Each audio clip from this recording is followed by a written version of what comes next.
Hi, I'm Jeremy Crosby. And I'm Nick Boucher. We're your hosts for the program that's all about your city, Talking Fitchburg. Every weekday, we pull together the news, events, and information you need to stay on top of what's happening in the city of Fitchburg. Find Talking Fitchburg on cable TV, Roku, Amazon Fire, Apple TV, and our live stream on the web. Plus, you can find all our headlines and stories on Facebook, YouTube, and our video on demand service. This is your city. Keep up with Talking Fitchburg and the issues affecting you and your neighbors. Want to know what's happening in your city? Get Notify Me messages from the City of Fitchburg. Visit fitchburgwi.gov on your computer or mobile device and select the big Notify Me button on the left. Enter your email and/or phone number, whichever is best for you to get notifications. Scroll down the list and select all the topics you're interested in to receive email or text messages about.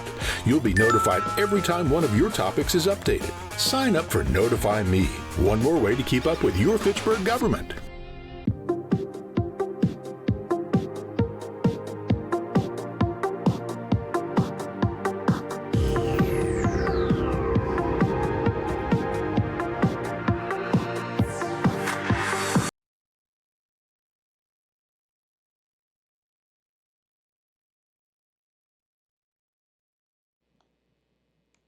All right, we'll go ahead and call this RCC meeting on September 8th to order. And first order of business is to appoint a timekeeper. So I believe Ryan did an exceptional job last week, but in the spirit of spreading it around, is there anybody that wants to volunteer to be the timekeeper for this? No, thank you. All right, Ron. Very good. Public appearances on non-agenda items. Seeing none, hearing none, we'll move on to approval of the minutes from the August 11th RCC meeting. Do I have a motion to approve the minutes? Second. Any discussion?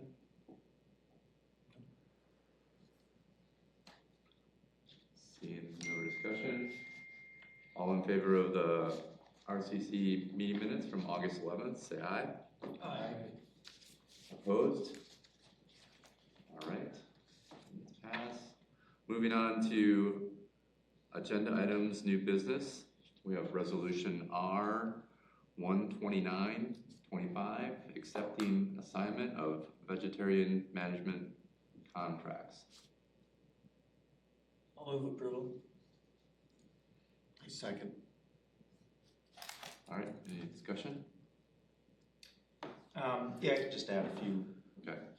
words on this. It was kind of a strange situation a little bit. So we had, the city had been working with an ecological services company, Field and Stream Restorations, LLC. They had been doing some different work throughout the city for the past several years at our stormwater utility parcels and facilities.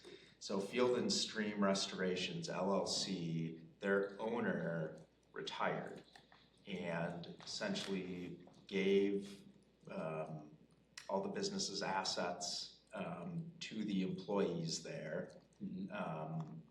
And they created a new company called Field and Stream Ecological, Inc. So technically it is a different company. This is a corporation versus the limited liability company, but it's kind of also the same company because it's the same employees, it's the same, it's even the same equipment. It's just, it's a new owner now, who was a previous employee of Field, or who was an employee of Field and Stream Restoration. So in order just to, cross all the I's and dot the T's as far as, contracts with the city, we just did have to formally basically pass this resolution saying it's okay for Field and Stream Ecological to continue with the contracts that were under Field and Stream Restorations. So Field and Stream Ecological is honoring all the price. They're familiar with the contracts. Again, it's the same people. So this is really just kind of a formal accepting the assignment that this new company is taking over a contract contracts from the previous company. Very good. Any other discussion on it? It's pretty straightforward. Yep. All those in favor of resolution R 129-25, say aye. Aye. Opposed? All right, hearing none, motion carries.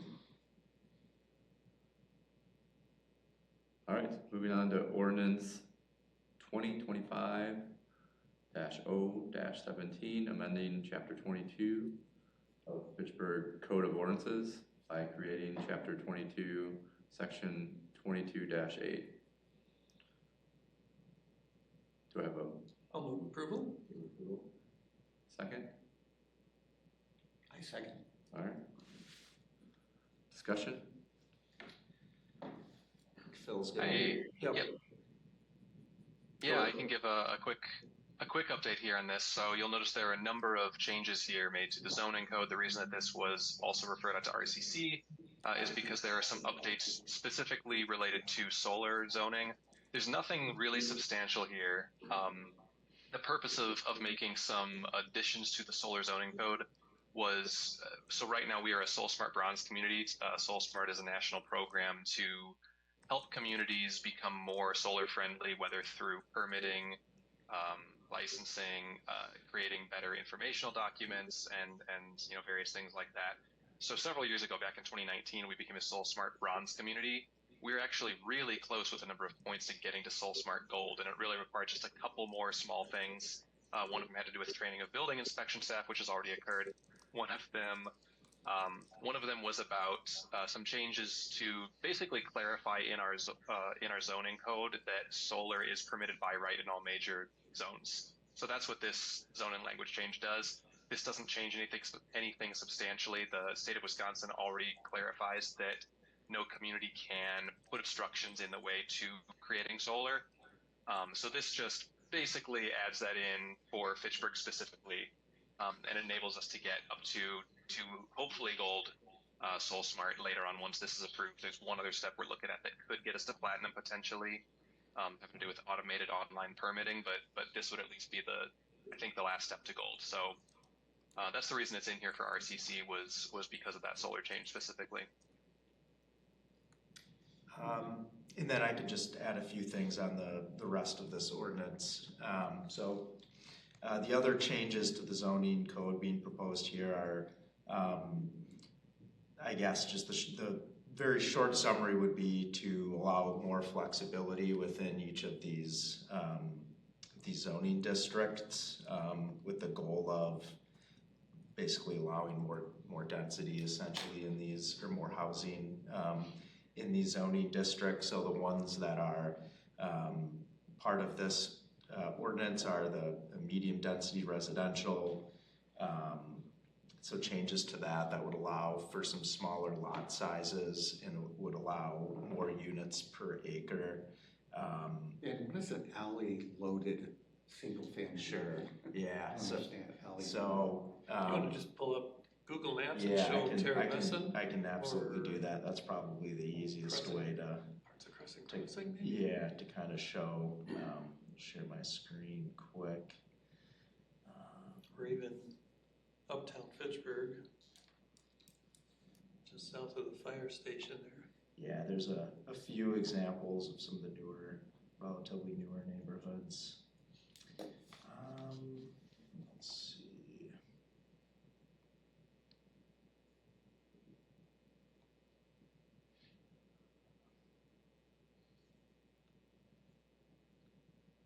It's basically a private drive though, so you got front of house here, back of house, and an alley with access to the garage.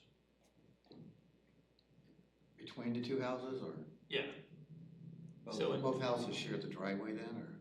Yeah, so the alley essentially is the driveway. Oh, okay. Yeah. But that way, all the garages are in the back, and then on the front of the street, all you see is the. Ah, gotcha. So Yeah, so here we go, in Terravessa. I did that a long time ago. Yep, so you can see exactly, yeah, this is, I'm new to Fitchburg, but kind of old style. Okay. Yep, Got it. so all the driveways are off these back alleys, the houses, the front of the houses face the street. That's what that would mean. Yeah, the subdivision right across from Swan Creek has the same thing. You know, I can't Yep. remember the name of the subdivision, but like it has longer stretches than Yeah. that. Like, I mean, I watched Pelletier just cruise down that, and it looked even easier than a single family residential street. Like, because they could do both sides, you know. Well, could they do both sides? No, I think they had to turn around. Yeah, I think so, but, yeah. Pretty slick. So again, it's just kind of a technique, I think, to get more houses in a smaller area, be more efficient with the land. I think there's an effort here to, because like all of the major developments that have been coming through the city for the last, I don't know, decade probably, have been PDD, Planned Development District, which is essentially its own zoning code. So the idea here is, let's not put all that work on staff to create a whole new zoning for each new development. Let's let them use some, let's create some standard zoning districts and let them use those. Yeah, so, and that's a good segue. This ordinance would actually create a new zoning district, rural high density residential urban zoning would be the name of it. And again, this would permit, they call it suburban garden style apartments, courtyard apartments, duplexes, multifamily apartment buildings. So this would be, again, as the name implies, high density. Lot sizes can be as small as 5,000 square feet. And this zoning district would, this would be what would accommodate, your typical multifamily development in Fitchburg. And exactly, just because you're right, they've all been PDDs recently, because the current existing zoning code wasn't really conducive to what the product that people are putting out there right now. Yeah. And then it allows accessory dwelling units in all residential zoning districts. So that's kind of like an attachment to your house or something, or? It could be. Yep, or it could even be just another structure in your yard, not even necessarily attached to the house. The example that they use would be, another maybe small building for a senior parent, as a possible use of. That's what's allowed now, the relationship dependency unit. You have to have, Yes. now you have to have a relative or somebody, but now it the can new one, it doesn't have to be a Yep, relative or anybody. yep, exactly. So what was the reasoning behind that then, to change? Does it allow more people to come in, or? I think it's an effort to get more housing in the city. And it's a trend nationwide. So I think the idea is that probably the most popular use would be for multi-generational family, on the same parcel of land, but it doesn't have to be. You could rent it out to a perfect stranger. I don't believe you can sell it as an individual unit, right? No, I don't think so. I think it could only be rented, is my understanding. Yeah. So my neighbor can build, I don't know if there's a minimum square footage or something like that, in their backyard and have other people occupy that's not family related. Correct. There's a maximum square footage. I don't know that there's a minimum. What is it, like 75% of the footprint of the primary structure on the building or something? Yeah, I like don't know that? the exact numbers, but it does have to be an occupiable structure in the same way that house would. So it can't just be, someone builds a shed in their backyard and rents it out to someone. It's got to be serviced. It's got to go through building inspection has to Yeah. give it their blessing. So it's got to have utilities and it's got to conform to the building codes. I mean, is there an option for adjacent property owners to file a complaint or, not agree with that? I mean, if somebody builds it right there in the backyard, right next to my property line, and I got a great view of something, all of a sudden now they're gonna put a building up there to rent out. I'm gonna lose that view and I may lose the aesthetic value of my property, or the value of my property because of that. So, I mean, that person who rents it out could be, don't take care of the lot or leaves junk back there that I have to look at on a regular basis. So I'm not, I don't know if I like that or not. So I understand the reasoning behind it. I'm just saying that you're not giving the person next door, neighbors, options to comment on, I don't know what the building permit comes out or what, to say, hey, your neighbors don't agree with this. Yeah, well, that's a good question though. Anybody know off the top here, like if I wanted to build an addition onto my house or a deck or something, do my neighbors have a say in that? I don't really think so. Of course, I think the accessory structure still has. Yes, I need it. What? I'm sorry, Phil. Oh, sorry. I got confused there. I'll let you finish, and I can add something after that. Yeah, I mean, I think as long as the accessory dwelling structure is complying with the what's outlined in the ordinance, as far as I'm sure you couldn't put it on the property line. It still has to meet the setbacks of whatever zoning district it's in. But as far as an opportunity for a neighbor to file a complaint or have some sort of input, I don't believe there's an avenue for that, unless Phil knows something otherwise. I don't know. I think right now, as long as something is in compliance with the zoning code, you can raise concerns. You can certainly reach out to building inspection planning, and they would look into whether something is, there are things that are technically classified as nuisances. But if this is changing the code, then as long as new development is within that code, I don't think you would necessarily have an avenue to block it. Right. Yeah, that's my understanding. But that is, as Ben mentioned, the purpose of this is that there is a housing crisis.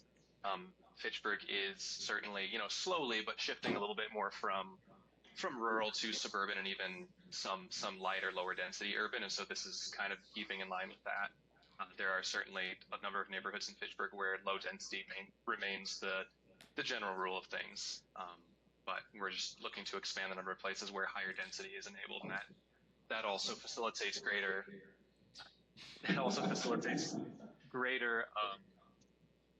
bikeability and greater public transit access. When you have higher density, then you have access to different modes of getting around, and there are some areas that's what we're looking at.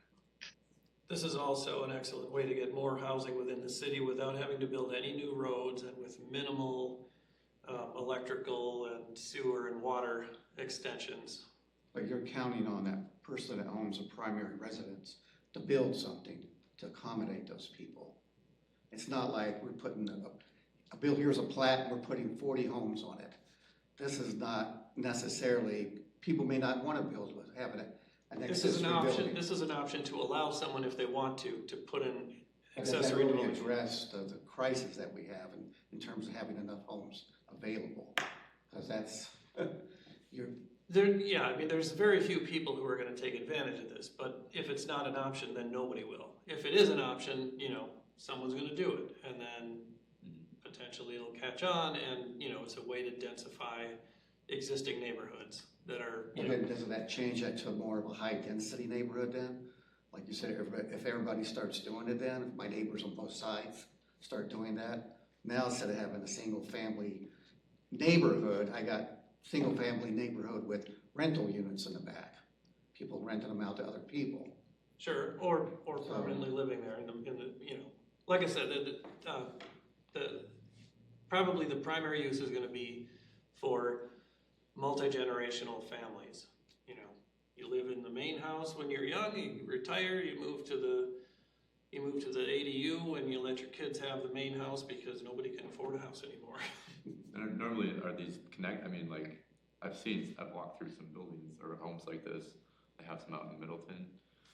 So saw them at the Parade of Homes, and they're like, they're disconnected, but then, you could rent it out to like a kid or, mother-in-law, father-in-law type of, Yeah, they're mother or often called father. mother-in-law suites. Yeah, I mean, that's kind of, but these are all, the ones I saw were all connected. It's not like, you have a house and then you're building, some structure in the back, like I've never heard of that or seen that. That's what I've seen. There's a couple in Madison that I've seen where it's just basically a tiny home in someone's backyard. Only seen a couple, but that's what I've seen. And I'm not entirely sure how they work when they're attached. Like you can, I don't know how it differs. I guess it's got to have its own kitchen and bathroom. Mm-hmm. So so you could convert a single family home essentially into a kind of sort of a duplex where like, a suite above the garage or something, right. Like Happy Days. Yeah, it's somewhat like that. But like, at least it's all in one unit. It's not like, right. Like the situation that Ron is describing, like I haven't seen that, like I can see the concerns and the problems that could potentially create. I mean, I think I've seen it in Florida where my brother lives, and it causes problems for people. So I'm not a fan of this, so just from like the environmental perspective, like when I've like looked at doing like a patio project in my backyard, or we looked at a basketball hoop for a period of time, like the thing that we were looking at is how much impervious surface are we adding to that? How's that going to affect the stormwater flow? Like these are more dense, like some of the properties we looked at before. Like I mean, that's got to be 80%, impervious surface, with the roof of the building, extending all the way through the lot. That's a long, skinny lot, and then maybe a little bit of pavement for a driveway. Yeah, that's an interesting point. All those, are designed knowing that these are going to be densely, dense impervious areas, so they have to have the storm sewer and stuff to accommodate that. And if you had a situation where you've got a neighborhood and one or two people build these dwelling units, okay, that's really probably not going to make a difference. But if you had a neighborhood where a lot of people were doing it, then okay, now there's a significant amount of additional impervious area. Well, that's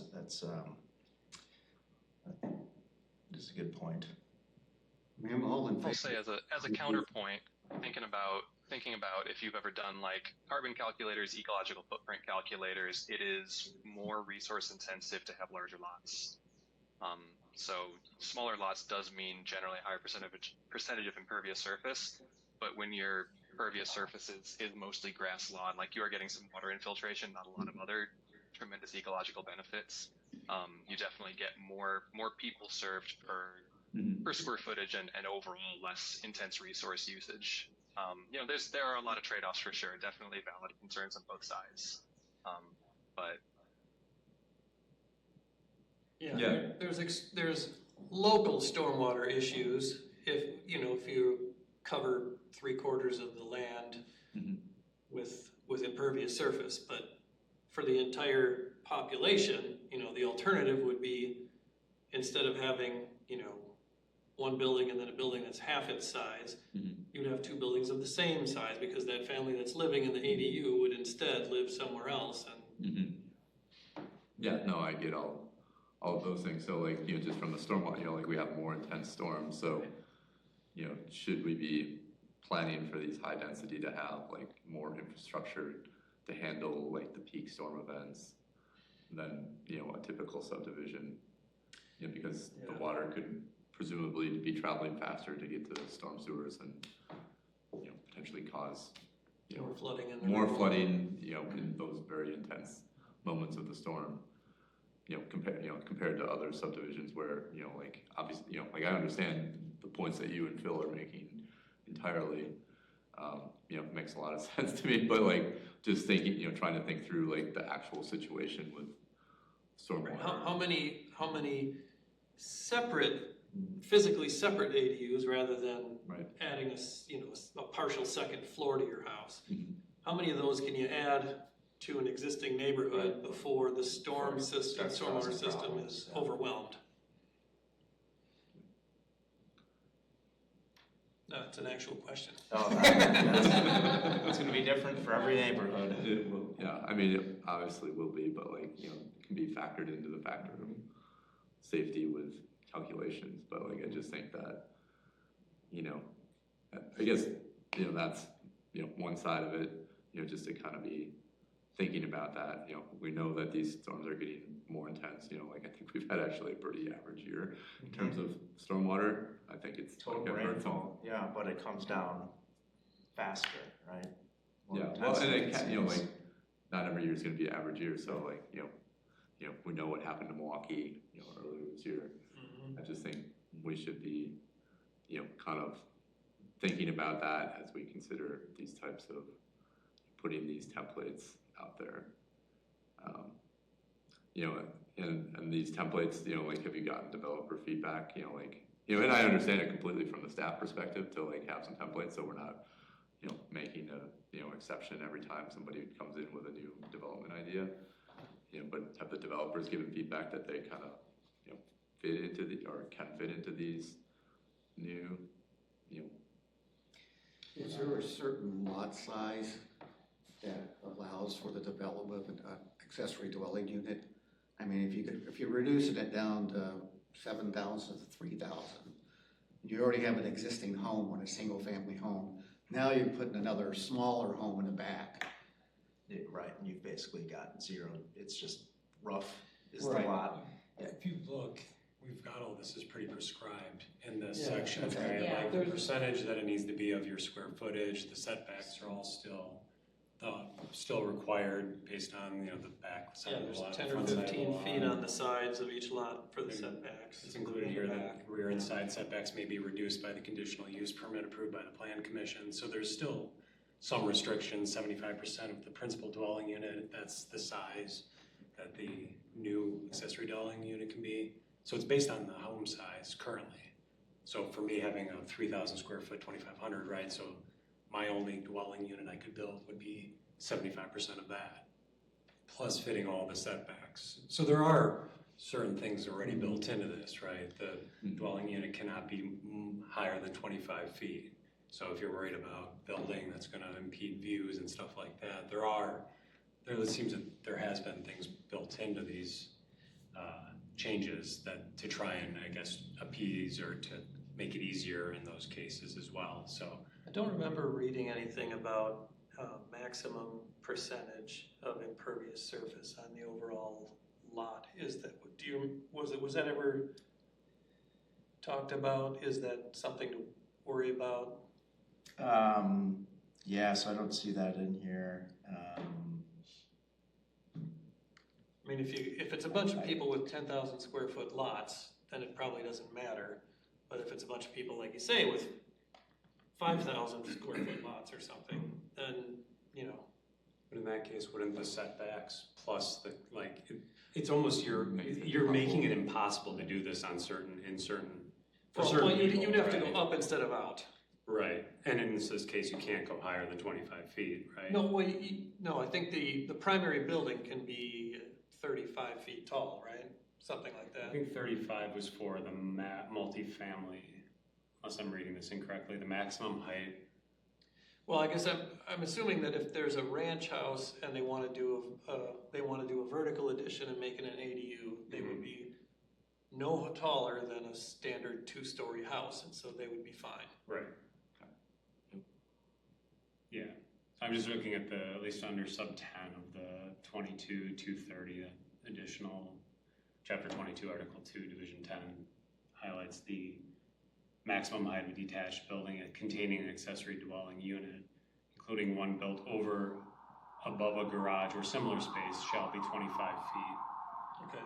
So I think there are, it seems, restrictions that we're still adding within this to how high they can be within these neighborhoods as well, right? Yeah. Unless I'm misreading these and what's being No, included. I think that's right, and you know, it even has outlines what's permittable from an exterior finish, so it basically has to match. You know, if you have a brick house, then your ADU's got to be brick, or or something similar. So yeah, there's some level of prescription here.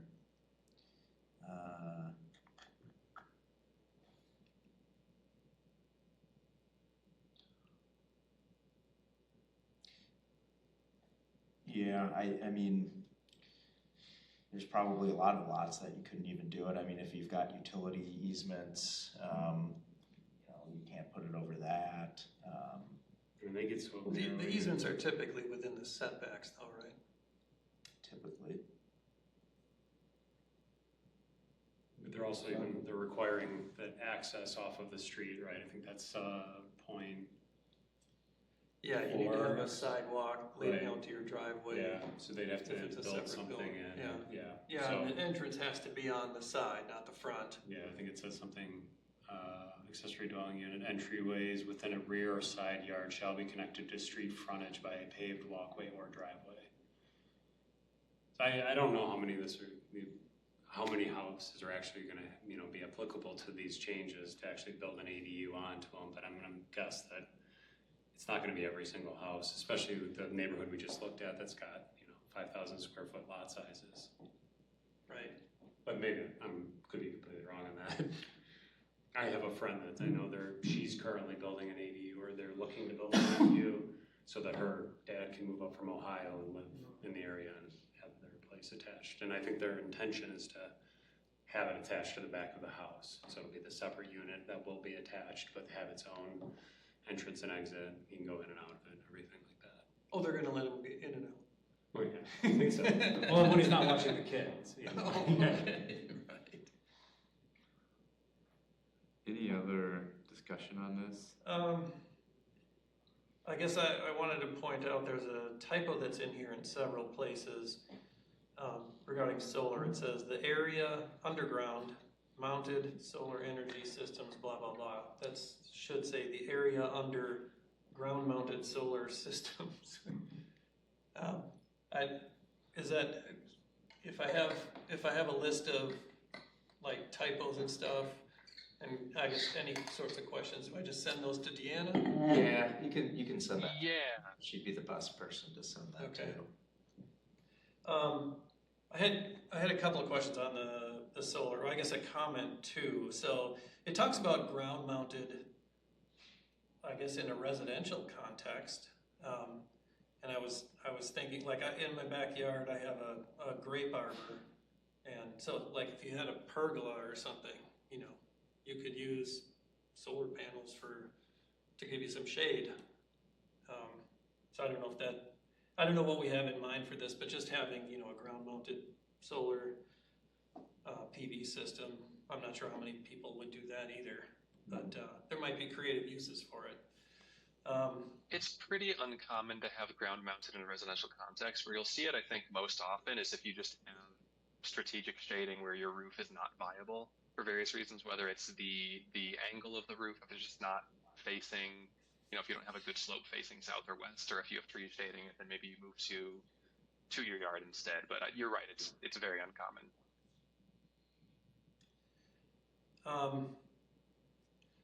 So 28.8.E.8 talks about the agricultural uses, and specifically it mentions only like grazing ruminants.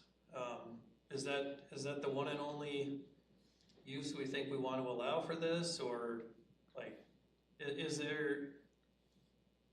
I guess I'm wondering if it would be, if sort of a community garden type usage would be applicable here, or is it strictly like native grasses and fodder for sheep or whatever? So we did actually discuss, and I think it was Sunnyside. It was either Taito or Sunnyside. I was talking with MG&E about their plans there, and I suggested community garden. The concern there is when you're looking at, and I assume you're thinking about the rural context, a solar farm. The concern there is just with access and private property. So that I think there were some concerns about having a publicly accessible community garden in a space where it's a farmer's private property, and you have the solar tech there. So if you're doing pollinator-friendly vegetation or ruminant, as you mentioned, friendly vegetation, then you're basically allowing access. For the pollinators, it's still only the landowner, the site owner, as well as the, of course, the solar owner and operator. If it's, if you have something like the grazing goats that are tending, again, I want to say Sunnyside, that it's just that one block owner that would have access. And so community garden opens that up to a number of additional people. I think that was the big concern there. Okay. And that is my understanding for the reason that it tends to be more restricted to those other two uses. It's just about just the sensitivity of having a lot more people come in around this solar infrastructure. It just kind of struck me, the whole point of having a solar field is to cut down on greenhouse gas emissions, and then if you want to graze ruminants under there, you're going to increase, they're going to generate a lot of greenhouse gases from the cattle or the sheep that you're grazing there.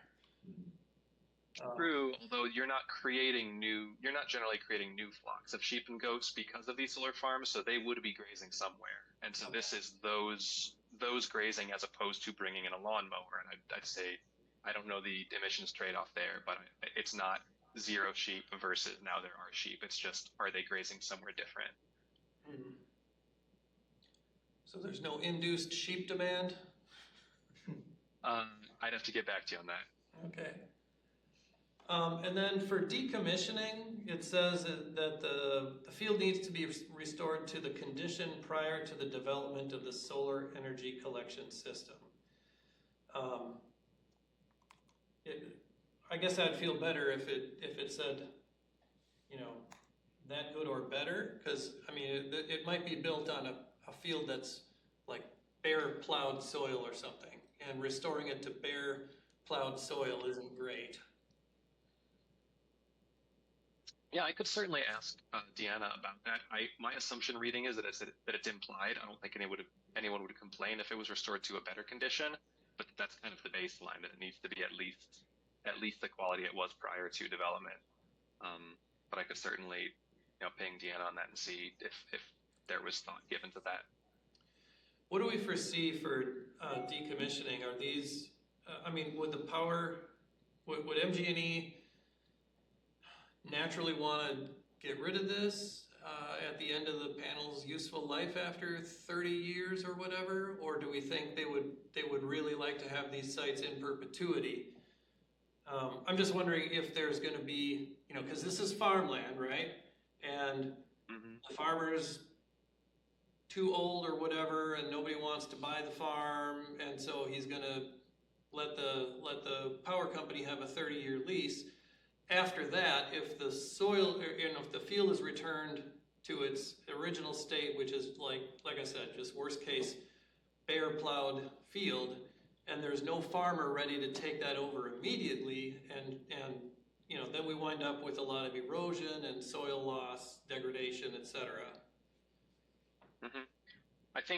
I don't know of any site where that conversation has happened yet, and I think the purpose of the decommissioning language is to provide a legal avenue by which, if they decide to cease the contract, then there are strictures put in place for how it's going to be handled. I would certainly assume, and I'm not speaking on behalf of anyone who's involved here from a legal standpoint, I would assume that the site owner, the utility, would have a conversation as that time is approaching about whether they want to continue this or not. I know certainly there are some concerns from the rural context about, hey, we're taking really good farmland and turning it into a power plant in perpetuity. And I think that some of this is to ease those concerns that, hey, you know what, if this isn't what you decide, as a family, as a community, that you want in the long term, after 25, 30 years, you have an out. You can, we can convert this back to farmland. And I think that's important to make sure that they're just not signing it away forever. Also for the utility, once you get to the end of the useful lifespan of these solar arrays, the question is this still the right use of that land? Is this still somewhere where we're still, these utilities have set certain renewable energy standards for themselves. They've set commitments. And the question is this still an important piece of that? Or have they moved on to something else? I don't want to say right now that in 30 years we'd have nuclear fusion. We've had it 30 years away. each of the last 10 years for the past century, right? But other technologies come along, and there's that question of whether this is still important for the utility. And I don't think that decommissioning necessarily mandates that once this 25, 30-year contract is up, that's it, but it at least creates an endpoint where a new conversation would need to happen.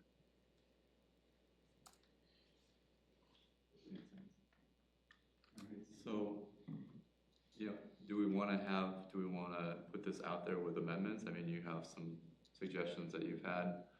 Are there any specific amendments, or are those more clerical things? I'm not fond of having the solar and the housing thing grouped together. Well, That and makes so it look. Ben and Phil, you can maybe speak on this as well with a bit of authority. This is considered something of a minor zoning change, and when we redo the comprehensive plan, there's going to be a major overhaul of our zoning districts, in the next. That is my understanding.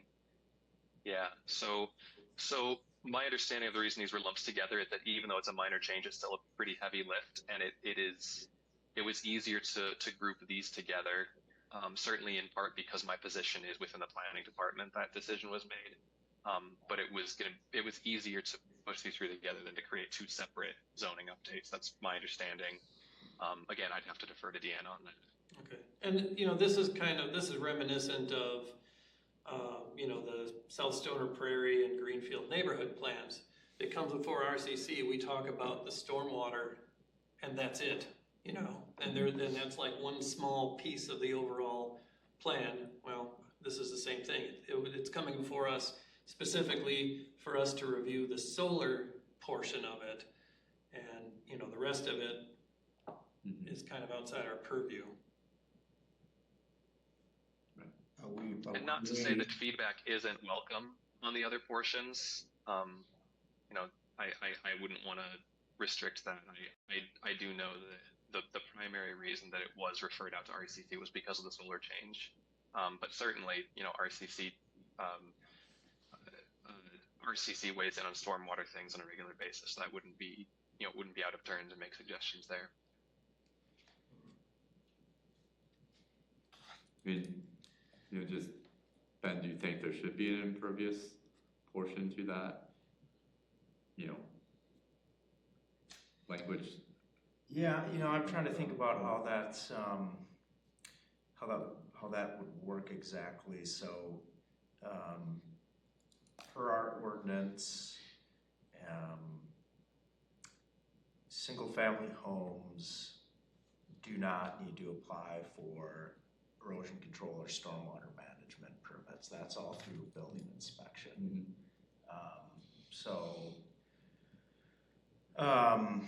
Maybe there's something that could be added about lots shall not exceed impervious coverage ratio, outlined in the existing stormwater management plan. The issue is with that is I don't know what they assumed for some of these older neighborhoods. If it was something that wasn't just under the single family building inspection, you could say something like, well, maybe you have to have like a rain garden or something to capture the first half-inch of runoff generated from any new impervious surface. I don't know if that can be enforced. I'm just curious, right? How is it right? We were just talking about tiny houses on tiny lots, right? And I come from the Seminole Forest neighborhood, which are sizable houses on very, very large lots. I'm on a half-acre lot, pretty much, right? So you're telling me that I couldn't build an ADU because I'm going to take away some of my surfaces that could absorb water, but then we're building houses that are literally on top of each other in the Terra Vista neighborhood. Well, the idea is when they design the Terra Vista neighborhood, they're accounting for The that. Stormwater management as part of the design. Yeah. But is the amount of additional, or is taking that away in my area, right? Or as Phil mentioned everybody's got grass, right? Is it really making that big of a difference? I guess that's what I'm just throwing out there. Well, again, I think it's the question I asked earlier. How many separate ADUs or how many total square feet of impervious surface could you add to an existing neighborhood before you overwhelm the stormwater system? And that's, I think, really the primary concern. Yeah, I think, just like, are we treating these, just with the intensity of stormwater? Like, is the stormwater infrastructure built to, it may be a little bit different than, our other subdivisions, and, it depends on how big these areas are as well. But like, we should just be thinking about like that we're not gonna overwhelm the stormwater infrastructure. We don't want to create a new problem, right? Right. Exactly. Ben, do you know if that conversation, if any kind of those projections have been had, Ben? I could certainly, we could put the question to Planning and Public Works and just confirm that this is something that was taken into consideration. Yeah, I don't know that it was. We should talk to Deanna about that. But this is, so mostly the big picture. This is about the solar mostly, and then this is just kind of like bridging the gap for 2 years before we do more comprehensive planning. That's my understanding. And realistically, there's not going to be a whole lot of these ADUs coming online, and so even if 10% of the houses in the neighborhood decide to put one in, and all 10% of them decide it should be a separate unit rather than being a vertical expansion, I think we're okay from a stormwater perspective. As long as they're not, like all 10 of them in the exact same area, then you have a problem, an extremely local problem. And I guess then maybe there would be a question about whether the city has the ability to make a judgment call at that point. So, we've had X number in a certain area and the system can no longer handle it, so now we've got to start saying no. Can certainly ask Deanna about that. Could you set a per threshold limit per neighborhood or something? Like do a general GIS model or something like that? Yeah, I don't know. I just don't want to. I don't want to put anything out there that wouldn't be enforceable. But I think it's something that warrants further discussion. I'm just trying to look and see what other cities do, because you're right.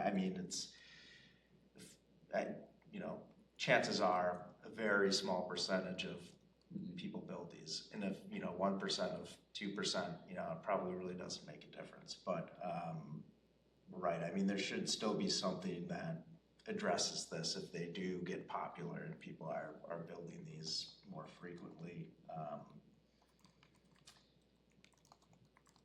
So can we move towards a vote of this, and then what do we feel like we should put in as a potential amendment or something? It's more so a thing to look into or address as you're looking to finalize it. Like I've seen the other ones where it's been approved, there have been amendments added to that.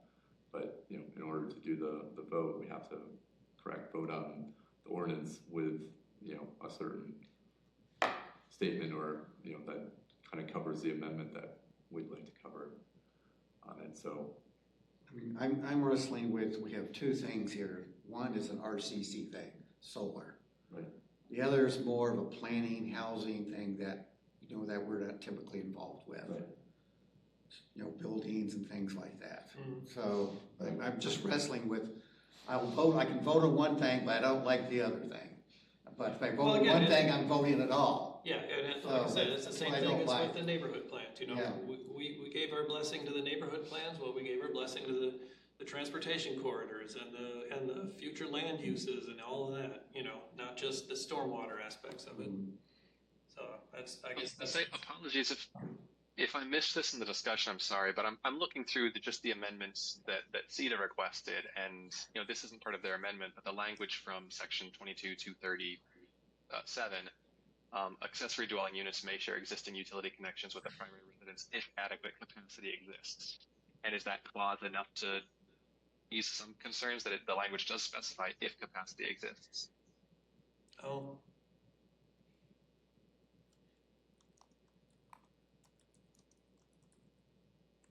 I mean, if adequate capacity does not exist, then you have to build new sewer and put a new utility to that accessory unit, correct? That's how I understand it. oh, okay. ADUs may share existing utility connections with the primary residence if adequate capacity exists. Is that the section you're? That's what I just read. Yeah. Yep, that's it. And that any buildings must, of course, be permitted and inspected, but Yeah. And no, it doesn't, it's, yeah. That's really more, I think, more for the sanitary sewer. That's what I'm thinking, yeah. The one that has me is the use of a travel trailer recreational vehicle. You know, it says is shall be prohibited, but I've seen people take trailers, take off the wheels, put it on a state-approved foundation or a uniform building code foundation, and that's their home. So we're essentially saying a person could do that here. Take a trailer, or a recreational vehicle, take the wheels off and put it on a foundation. Only if So would that substantially, if the facade is substantially similar to the primary residence, though. I'm not sure how you do that with an RV. and it Well, and it still must go out to western It still must- Wisconsin and you'll see people who build these kind of pole barn type things that match their house, and they're excited. There's one side that's not done, and so where they slide the trailer in. So it looks like the part of the home, but it's not, where they put the trailer right into it. So we have several of them out in the western, where we have a place out there on the western side of the state. So Interesting. people come up with creative ways to get around things, trust Oh, me. yeah. Trust me. Well, then what type of enforcement is there? I mean, you have to submit your plan to get it approved, and then it's approved, or is it basically you do what, Ron says, and you just kind of slap that on there? Yeah. And then there's I no don't know. no repercussions. Yeah, I guess, so what is the so to that if I wanted to put in an to that concern, Oh, yeah. Use of a travel trailer or recreational vehicle as an ADU shall be prohibited. So that is in there explicitly, and that any ADUs must comply with the Uniform Dwelling Code and State Energy Code.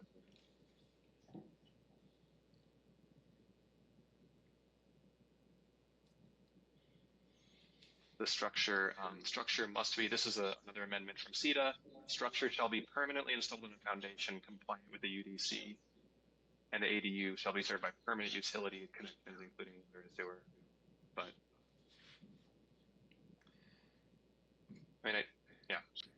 so these are, accessory dwelling units will be by right in all residential zoning districts. What sort of a process, do we have to go through an architectural design review with these things, or I don't know what, if I decide I wanted to put in an ADU, what sort of hoops do I need to jump through in terms of the design, aside from making sure that I'm, following the setbacks and the maximum height and everything? yeah, and I again don't want to speak out of turn. My understanding right now, and I'm not the expert here, is that any ADU does require a permit. You still do have to file a permit with the city. So you can't just put it up and say, if I do any substantial work in my own home, I've got to get it permitted and paid for. Yeah, I can't just do work and ignore city processes. That's what I The understand. same would apply to an ADU. Correct. So what I mean is all you need to do is ask, and you can pull a permit, right? You don't need, I don't know. Yeah, I mean, it wouldn't go to architectural design. It would, okay. I don't see how, Sure. no. I think it'd just be like the exact same process for building a house, essentially. Okay. I don't think it's gonna solve our housing crisis, the ADUs, or help with it. I think what it will do is create issues with people in neighborhoods. So it's it's not gonna really help us, it may hurt us in the long run. So, I mean, or hurt property owners in the long run by having people build or do things that, you know, other people in their neighborhood may not like. So, It would be, you know, you could vote to approve with Division 10, that's the uses applicable to all residential structures regarding the accessory dwelling units, and just have that removed from it. Or we could just say, we're only looking at the solar portion. Yeah. Yeah. I mean, if we, I kind of like that I like that. route, that we approve of the solar portion, but, you know, essentially we're not, you know, voting on the other components to it. So, how do I separate out just? I mean, you could. I think the most standard approach there would be to vote to approve the language, and then you would just send concerns along informally with your alder to council.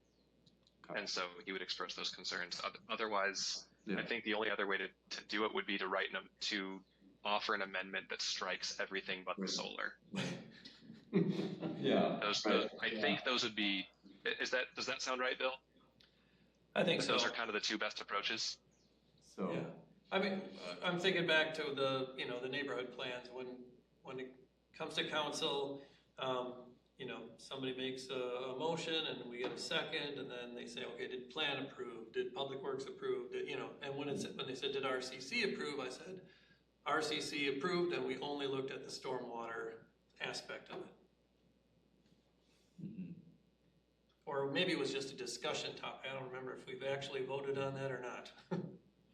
Yeah, I mean, I think, you know, just from the discussion, you know, kind of sensing that, you know, the housing portion itself is a little bit out of our purview, you know, like, you know, we did ask some specific questions about, you know, and have some, you know, I guess some concerns maybe about the stormwater and the effects on, you know, the impervious area that those might add, but like, I think, you know, I think that we're, you know, I won't speak for all, you know, but like, I think in general from the discussion, we're generally in favor of the solar portion, how we should, you know, vote on that. You know, I just want to know how to state it correctly, and then you know, grab the concerns, you know, and then have a formal vote on it, like in terms of coming up with that statement. I don't know exactly, you know, there's all these different components that are tied to it, but I don't know which ones are solar related and what I need to make in the statement in order to get our vote.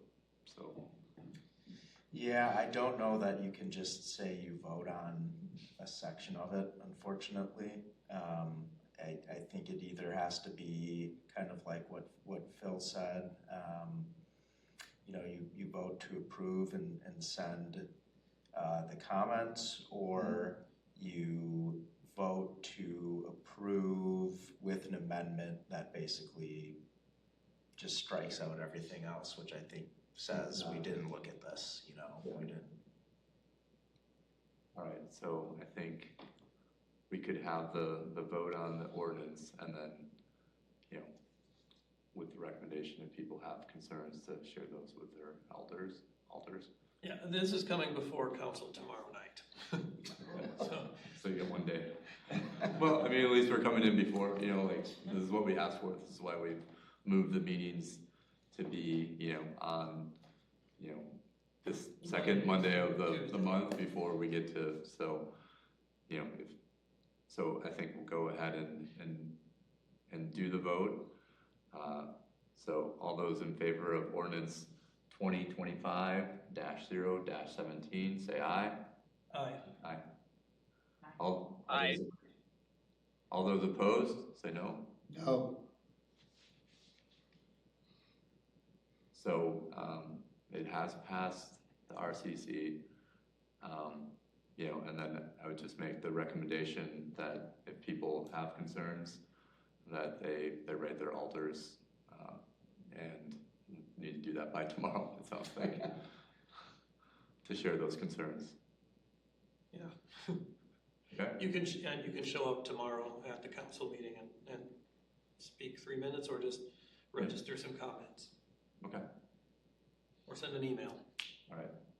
Well, it took a little longer than expected. I knew we had a little time that we could make up some time later on. So, but we will have to move at a pretty good pace to get back on track with this meeting.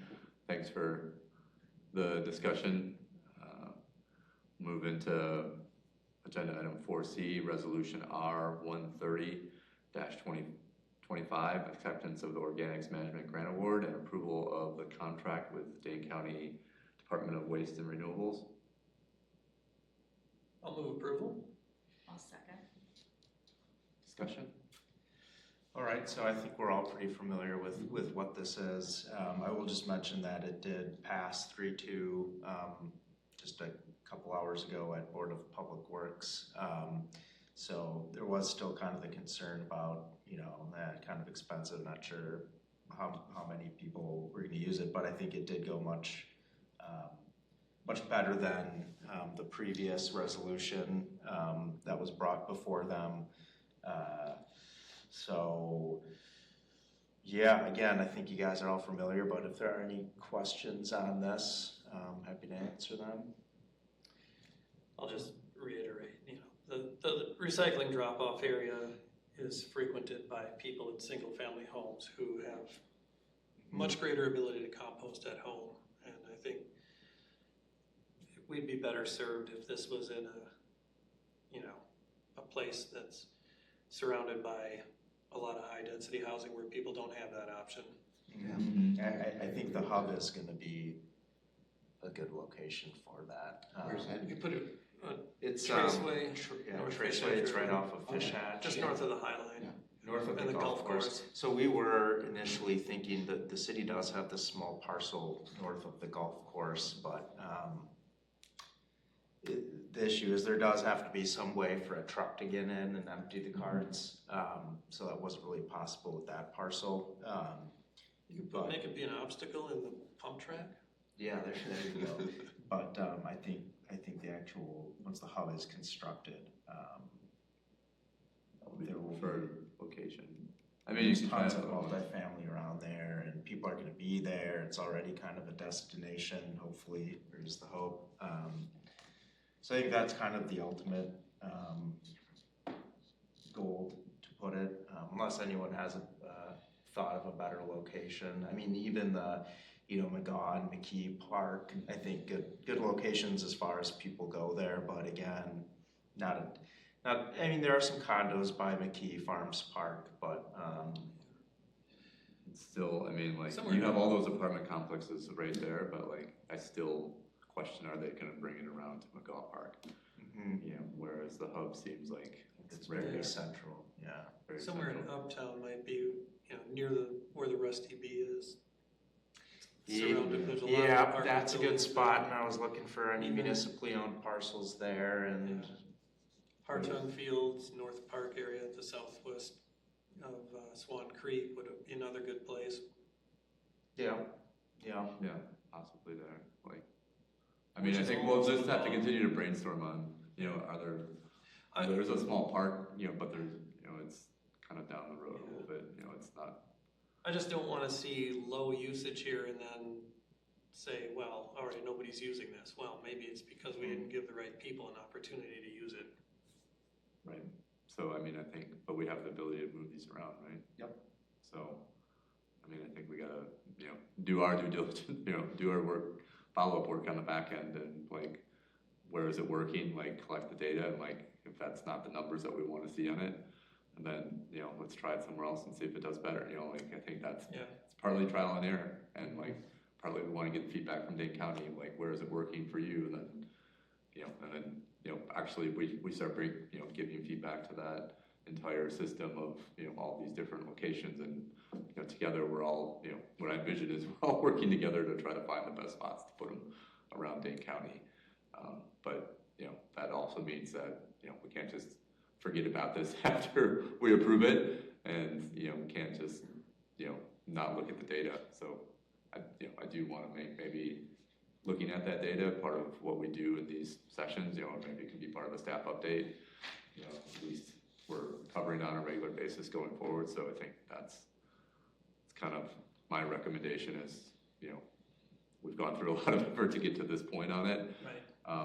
Let's make it, a valuable resource for people in our community. All right. Any other discussion? All right, all those in approval of resolution R-130-25, acceptance of organics management grant award, approval of contract with Dane County Waste and Renewables, say aye. Aye. Aye. Opposed? Aye. Okay. Passed there. Item 4D, review of the draft 2026 solid waste collection calendar. And you want to pull this up? Yep, I'll bring this up here.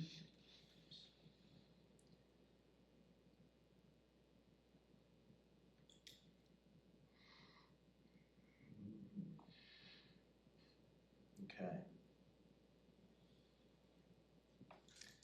So, very similar format to last calendar. I do need to get the little QR code in the corner there to our recycling app. But I guess one of the main things I was interested in is thoughts on brush collection weeks, yard waste collection weeks. If there's maybe something that folks would feel would be more desirable.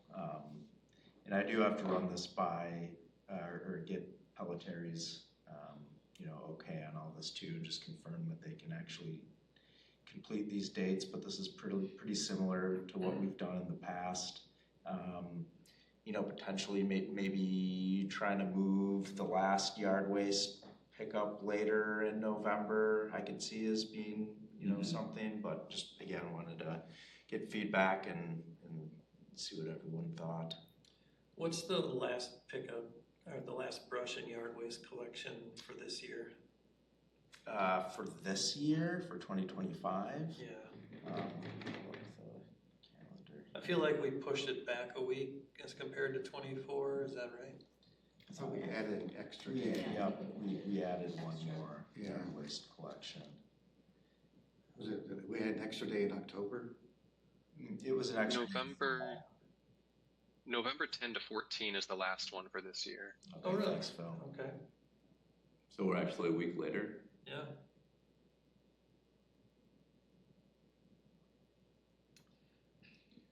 Where did we add our extra one? Well, Did we do that?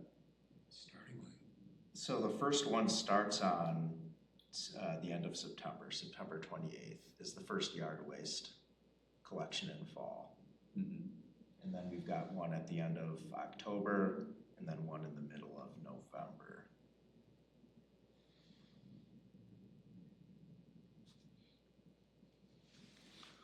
Yeah, it seems pretty good. I mean, like, if you move it 1 week later, you're into the holiday week. Yeah.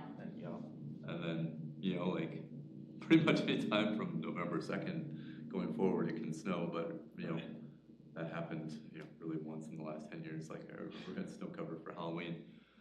But, generally it's, we're generally making it through November most of the times without snow. But I think the 16th seems reasonable. People I think so. are still using, the drop off, people use that, especially when we get to October, seeing that really picks up, it seems like, in terms of people using that facility.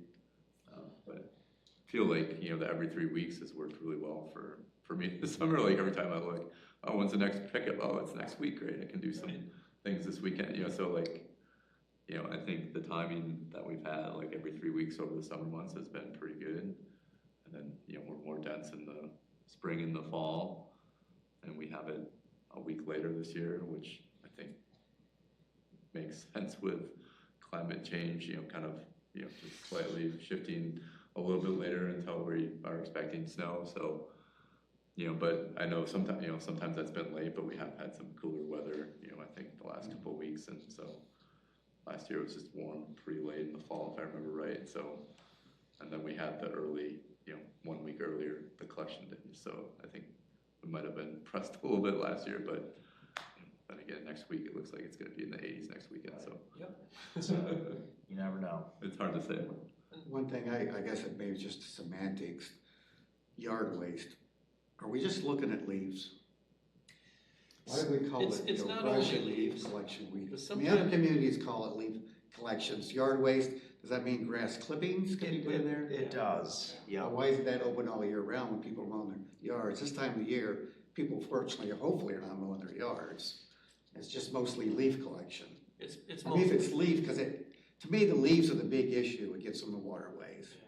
So to me, it seems like that's just another thing. Oh, leaves, I need to get the leaves. You know, it's leaf collection time. It's just not grass clippings and. well, so I mean, I know it's semantics, but so I like to go out around my neighborhood and grab bags of leaves and make a compost pile in the fall. And every year, you know, I'll get like 20 bags of leaves, and at least 2 of them are not primarily leaves, but people are cutting their flower beds down and stuff, and I get a whole bunch of, you know, miscellaneous. Brush then? So that's technically yard waste, if it was just, you know, flower heads that were cut. Brush is I mean, it'd be nice to have a definition on here, what brush and yard waste are, so Sure. people know. I like that suggestion. I'll see if I can try to. Yeah, I know. It's like there's so many good things you want to put on here. Well, could you just link it to the website? 'Cause the website There has will it. be a QR code that I will add.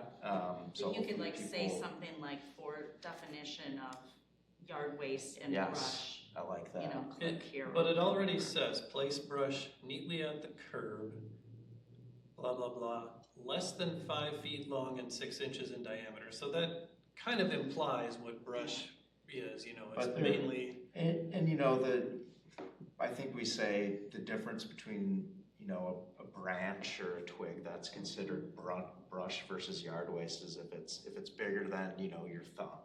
Okay, that's kind of, if it's bigger than it's brush, if it's small. So, yeah, I think having that QR code kind of, I think we could add. I think you could add a little bit to the yard Yeah. waste. I mean, you got a little room in that box, like yard waste consists of, you know, just keep it really leaves, grass, and, you know, cut down plants or something like that. You know, like, keep it really simple, but like, I do like the idea, you know, like, and even you can have the link there, but like, at the same time, like, I like what Ron's saying, the fact that like, get leaves in there, so like, people know, like, this, you know, yard waste is your leaves. Right here. Does it say it? Yeah, on the website. Yeah, Yeah, it I says, what's the think- difference between brush and yard waste? And then it says brush about the limbs and the diameter, and then yard waste, grass clippings, leaves, weeds, vines, twigs less than ½ an inch in diameter, roughly as thick as your thumb and less than 12 inches long, vegetable, plant matter, hay, straw.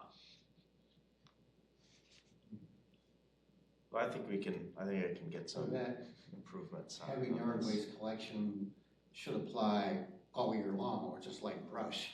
I mean, we have grass clippings in the summertime, or we're doing other work, you know, trimming our trees and things. But we're only now having this happen 3 times. 4 times, once in September, 2 in October and November, when you really don't have to worry about grass clippings, so.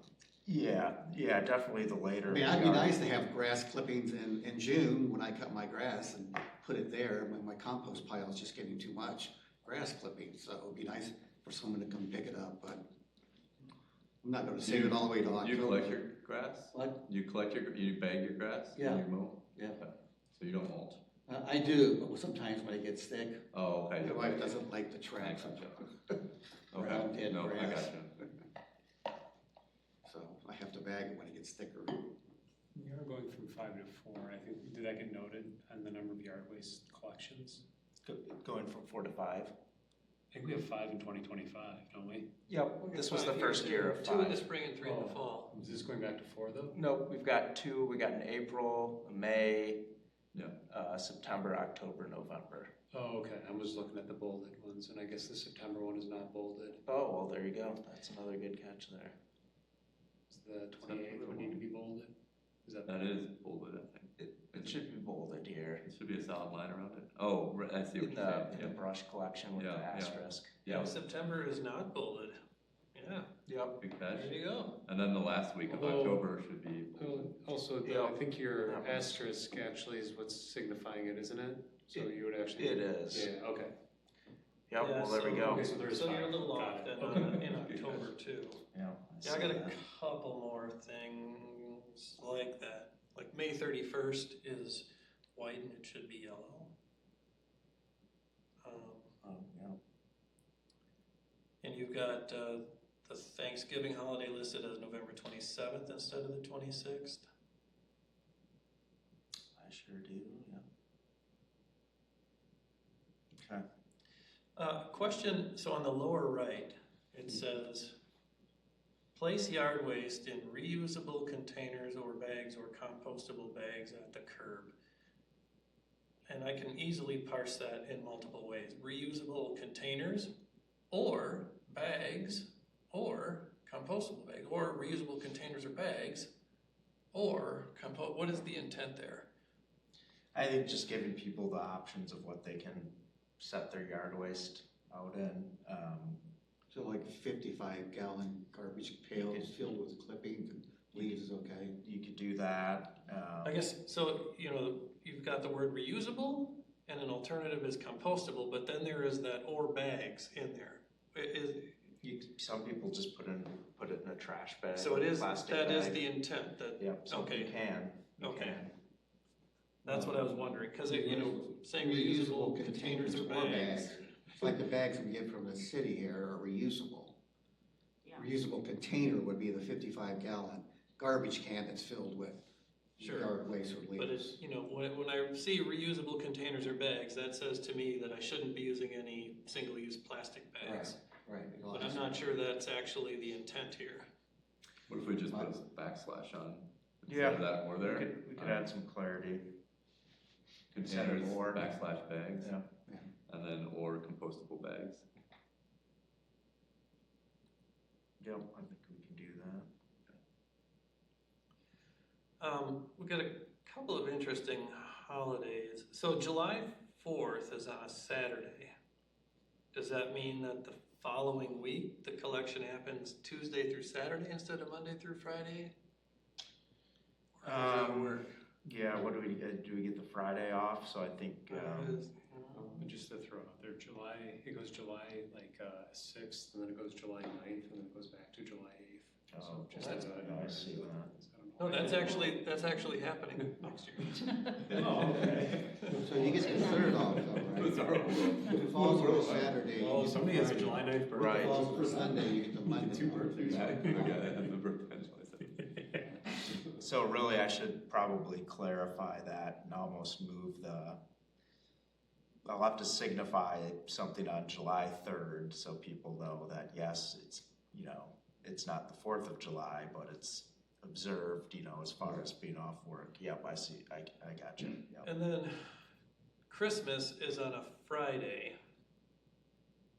So anybody who normally gets collection Monday through Thursday will still get collection Monday through Thursday, but then if your normal day is Friday, it's the following Monday, but then then the next Friday is going to be New Year's. Yeah. So yeah, that's just luck of the draw, the way the dates fall. Right.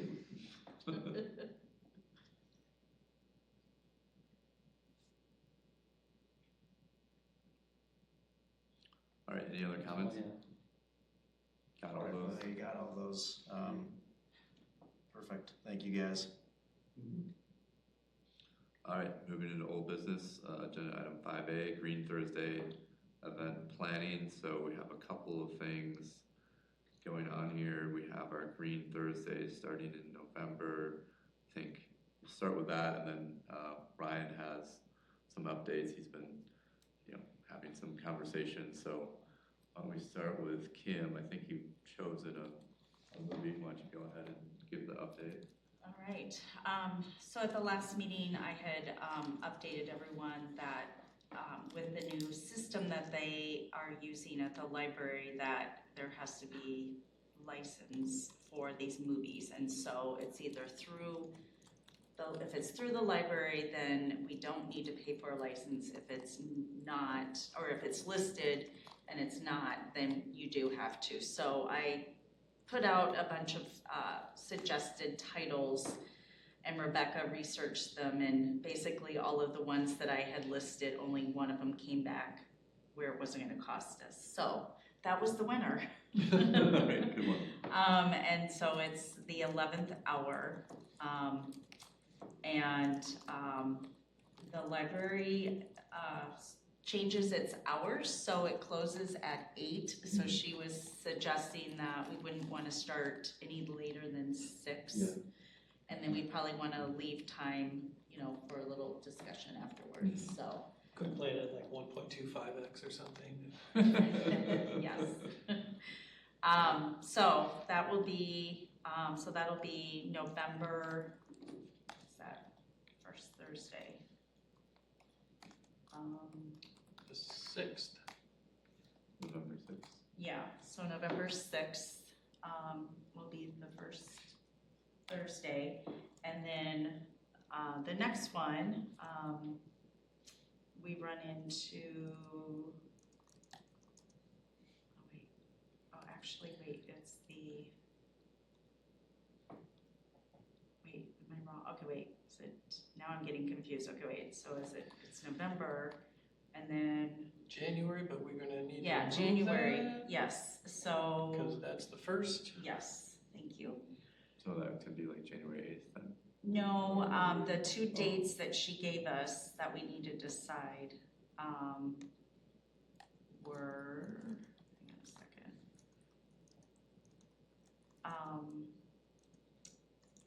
So it wasn't gonna, oh wait, okay, so here it is. It's the third Thursday. Or is it the 4th? Okay. Sorry, I have so many emails here from them. All right, so I know, Chris, I had sent you the question about the 2 dates, but let me pull it up here really quick, sorry. So the 2 dates that we have to decide on would be January 22nd or the 29th, since January 1st is a holiday.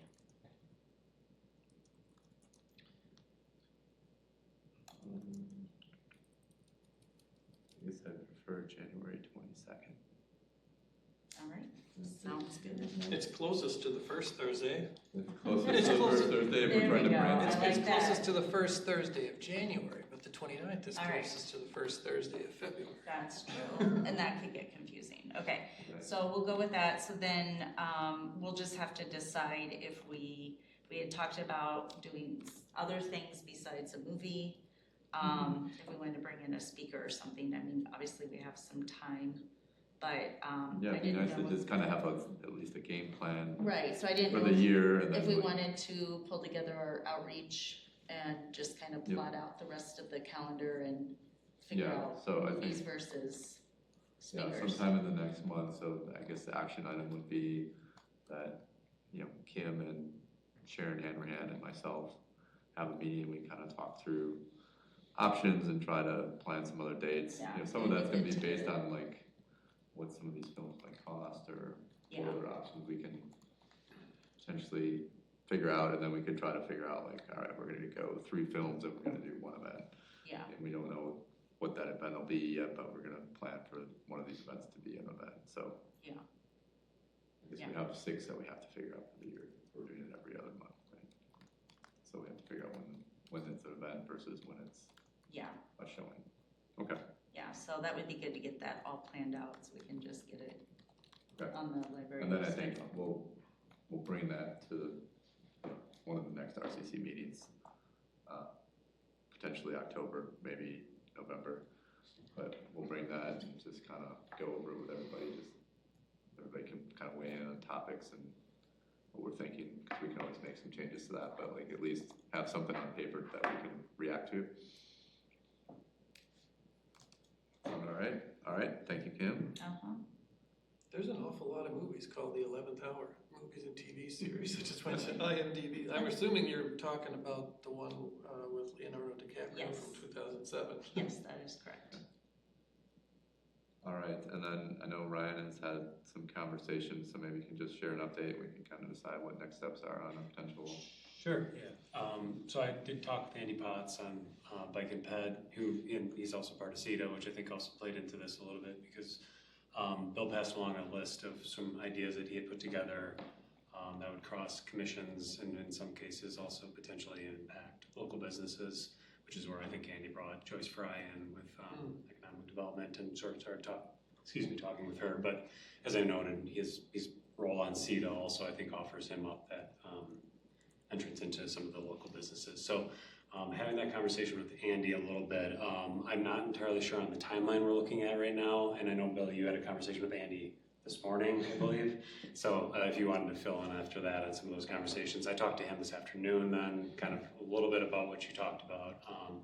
And basically that we should just sit down at some point and actually kind of hash this out. The extent of our conversation this morning was Ryan told me that you had a lot of ideas in there and maybe the three of us should get together. So. No, and I think that would probably be the best. My hope here, because I know Andy had mentioned that previously something like this had been organized at least once or twice previously, and obviously didn't stick around, and we're back doing it again, is that this could maybe have some staying power, and so that if we put some planning behind it and then looked, if we do it this year still, or try to find something in November or October, great. Otherwise, maybe next year we can really start like putting it out there to the public. You know, look at these dates over the summer where you can, Bike and Ped can get together, TTC can get together. I think you had a whole list of different Bike Fitchburg, landmarks preservation, tree advisory. So, and I think these are all fantastic ideas on top of that. So, which I can pass along. I'll send over to Ben if you want to do it next time along. And I don't know what people's appetite is, it depends on the weather too, but I've wished to get a group of people together and do the holiday lights tour by bike. Okay. I honestly don't even know Fitchburg has their own holiday lights then I assume? There's a holiday lights tour, yeah. They're all over the place. It is all over the place, but, most of the city is in the upper 1/3, so what we would need to do is look at all the participating houses and, figure out, okay, let's go visit these because it makes a nice easy ride, rather than trying to hit every single one. My concern is safety, too. Right. Because it's night biking. Yeah. We're gonna go on a holiday flights tour, but. Night biking when it's slippery out as well. Possibly, you'd have to have, the dates, and how cold Right, it'll be dependent on the weather and the condition of the roads at the time. I like the ambition there, Bill. So I think, if the three of you want to connect, kind of come up with ideas. So I think where our community outreach subcommittee, just to kind of if you guys get something, kind of set, we want to just do something, just to get something on the board. We want to plan something for, let's say, October 8th, I don't know what that is. Do something simple, at least we kind of, do something this year, or we think we sat down, we talked, we think it's just best to move it to, next spring and plan it, get a good event, and then, try to brand it and, do it more frequently going forward, and hear our ideas for our first couple events. But if you do get something to the point where you feel like we have a solid event here, we feel like we want to do it, then Kim and I can kind of do our thing and kind of help get it marketed. Cool. We can do what we need to do on that front, get a flyer put together. We could get our other person, Sharon, could be the one that could get a flyer out, and then we could kind of work on emails to go to different groups, give Ben some social things that he can pass along and get those things out. So, we can basically help you promote it.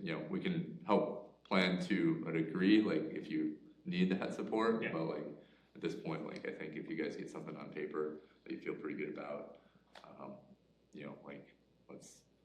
let's pitch it, and then we have our meeting coming up, so we can just add that on to part of our our agenda. Okay. But it seems like the three of you connecting would be the reasonable next step. And I do think too that, I mean, we initially talked about this as biking, right? But ped is part of that bike and ped, and if we wanted to do something that's more walking oriented in November because we're concerned about the roads, do a or fall December, colors tour. right? Yeah. If we wanted to focus that in the next few months and then really take the biking approach in next spring, Yeah. could be a good option too as well. Alder just to get Maldonado something was on going. CETA, and for a while he was doing, I think maybe in connection with the Bike and Ped Commission, I think he did a walk with Joe. Oh, okay. So, we walked around Dunn's Marsh. Oh, yeah. I think Andy mentioned that. Yeah. Because he's in that, or does he represent that area? No, that doesn't matter. actually. So the area north of Dunn's Marsh is District 1, that's where Joe Maldonado lives. Oh, okay, got it. Yeah. So, something like that in the fall when there's colors to look at would be a good idea too. Yeah. Oh, that's great, yeah. I like that. But yeah, we'll sit down at some point and figure it and let's get something going, I think. Sounds good. Yeah, no, I appreciate all the legwork you've put into it at this stage and the conversations you've had. So I feel something good is brewing I gotta say, with you guys. Bill put a lot of that effort into it. I'm excited about it and probably a little bit overdue. The previous engineer, I believe, that might have organized this or would have interest, if you guys do get something, would have input, would be Rick Eilerton. That's okay, I think I was trying to remember. So if you need his contact information, I could certainly. Two before you, okay, Yeah. got it, okay. I could share that out with, at least you and Bill, so you guys have it, but Andy would certainly remember him. Yeah. Anybody, you've worked with ProMega somewhat in the past, right? What are the chances we could get a group of people to peer through a telescope at that observatory, for instance? What are the chances we could do that? I mean, we could talk to them and talk to their sustainability committee if we feel like, we have a good angle on it. It's a bit of a stretch, looking at the moon or stars or Milky Way or whatever, but still would be cool. Yeah, I think my angle would be to go through their, the connections that I have that are on their sustainability committee. And so if we feel like we can come up with a sustainability angle, They've got a heat pump, heating and cooling that observatory. Okay. So, come up with the ideas, I'm happy to have the conversation with them if you feel like you have a good idea there that has And we can also only see anything interesting if the skies are dark. Yeah, dark sky ordinance. Well, that would have to, there's maybe an idea for a Green Thursday event. We were talking about a bike and pet event, but maybe one of our Green Thursdays events is, the dark sky ordinance, and, part of that is that we're tied into looking through the telescope, that seems like a reasonable tie together and it hits on sustainability. So, and that seems like a great May event or something like that, or maybe earlier, so we're not so late. We'll figure that out. Yeah, right. When the weather's warm, the sun is up forever. Yeah, so we have to iron that out a little bit, but I like the idea. Anything else on that? All right, I think Andrew, you're up with Fitchburg Star articles. Do we have what's next on the docket? Who's up for writing an article? I submitted my September one. Ron, were you That's next? Good. That's what I have in my notes. Yeah, I think Ron is next. Ron, does that work for you? What's that? To write the next article? Yep. Do you have a topic? For October. What? For October. Mm-hmm. Yep. Yep. No, I haven't had a topic yet. I'll come up with one. Okay. All right. Yeah. Gonna wing it. What's that? Gonna wing it. Yeah. Andy, do you want to figure out what we've got until the end of the year? Do we have anything assigned for November or December yet?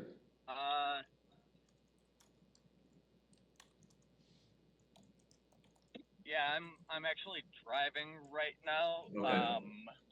If you go ahead and discuss it and put it in the minutes.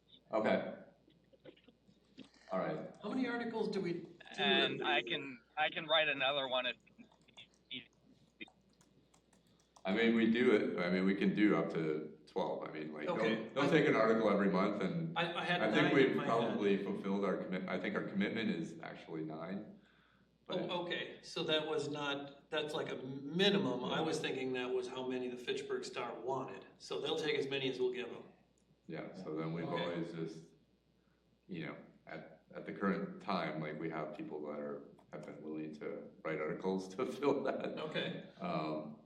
So, you know, I think, you know, again, I think everybody in here has a pretty good feel for them, but they are, you know, we're trying to write persuasive articles, you know, trying to hit like a certain, you know, we have like all these guidelines on it, and, you know, it's probably good to share out every year. Maybe, you know, we'll wait again until we have another new member, but like mostly, you know, for your purposes, there are, you know, and like we try to do like a peer review internally before we send it off.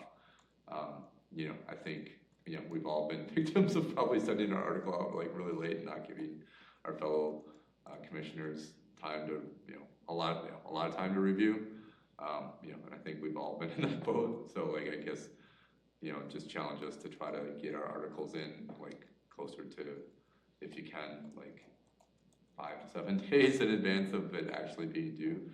So then you can get a little bit more feedback. But, you know, like, I think we also have like good reviewers at the current time that, you know, can give good feedback, and, you know, the feedback that's generally given is, you know, meant to enhance the article, you know, and, you know, my thought is like any set of eyes that we can get to like further enhance or clarify points, you know, that are made within the article are just going to make it better, because I don't know how much the Fitchburg Star is really, I'm not seeing too many edits on the article once it goes to the Star, generally.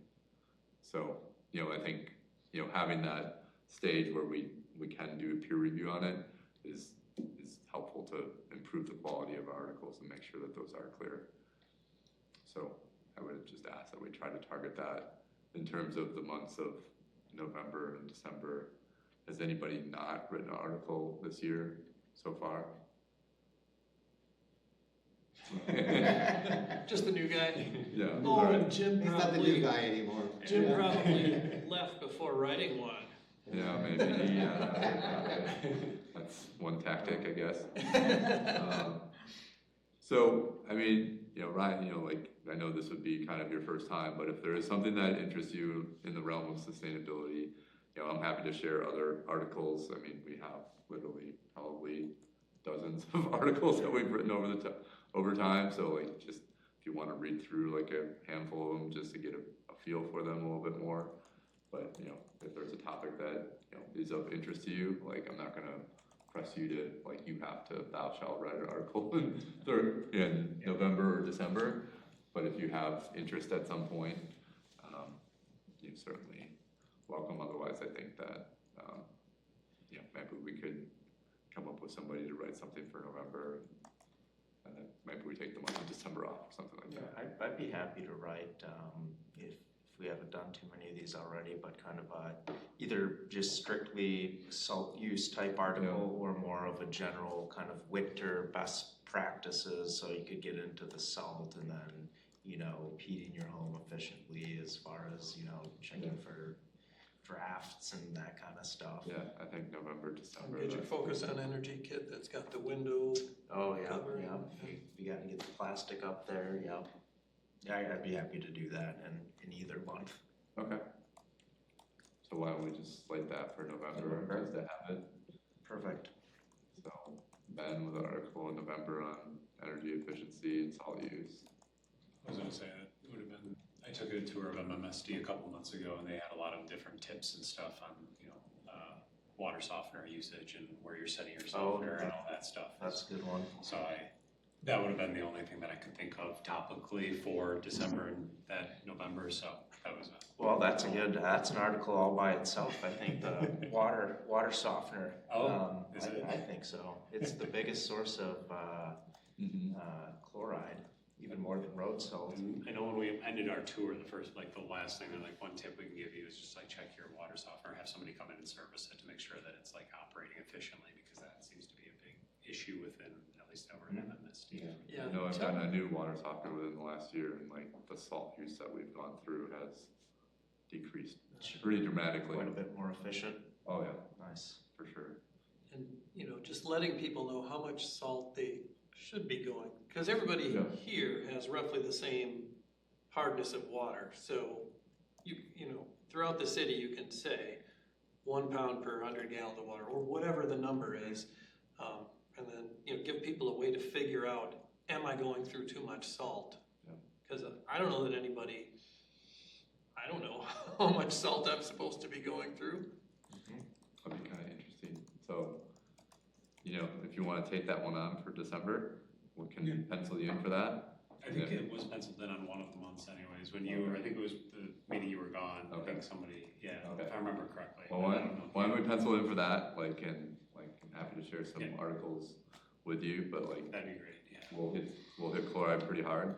So we'll go with, Ben will be more focused on kind of the salt use, using it for walkways and whatnot, where yours will be a little bit more focused on the softeners.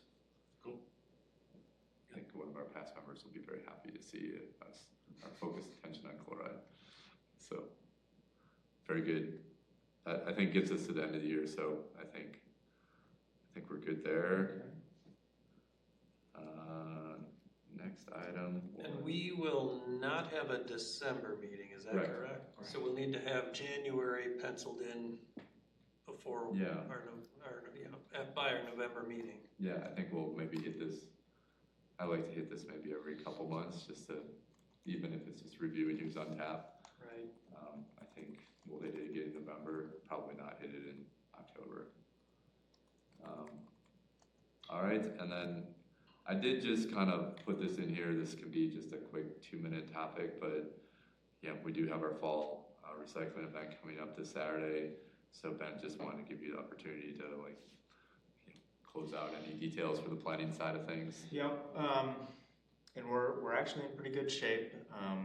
We've got several council members, in addition to commissioners here that have volunteered. So we're definitely good on numbers. Won't have any issues with that. But I will request the additional carts for the paper shredding, just to try to help that line move a little bit faster. Or if they, I'm sure they'll bring the carts. If they don't, I'll have a backup that we can use. So I think that was kind of one of the big takeaways from the last. We still have one truck. Yep. So we'll get the extra carts. Everything else is really going to be very similar. Electronics is going to be in the back. What was the charge for electronics if you bring something in, like an old TV? So it depends on the size of the TV. It ranges slightly. Let me see.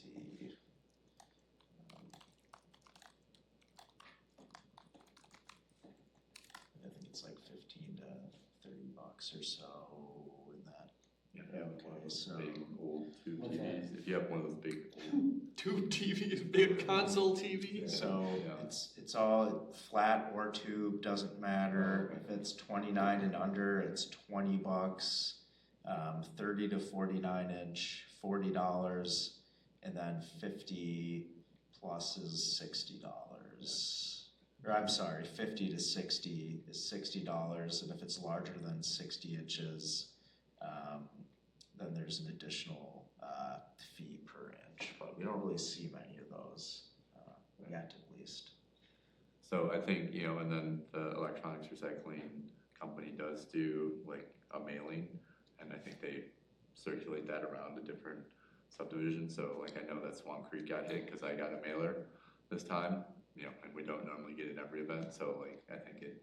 Yeah, they switched up. It's 1,000 of them. Yeah. Is that yellow thing you got in the mail? Mailer? I don't know if it was. I don't think it was yellow. Dang.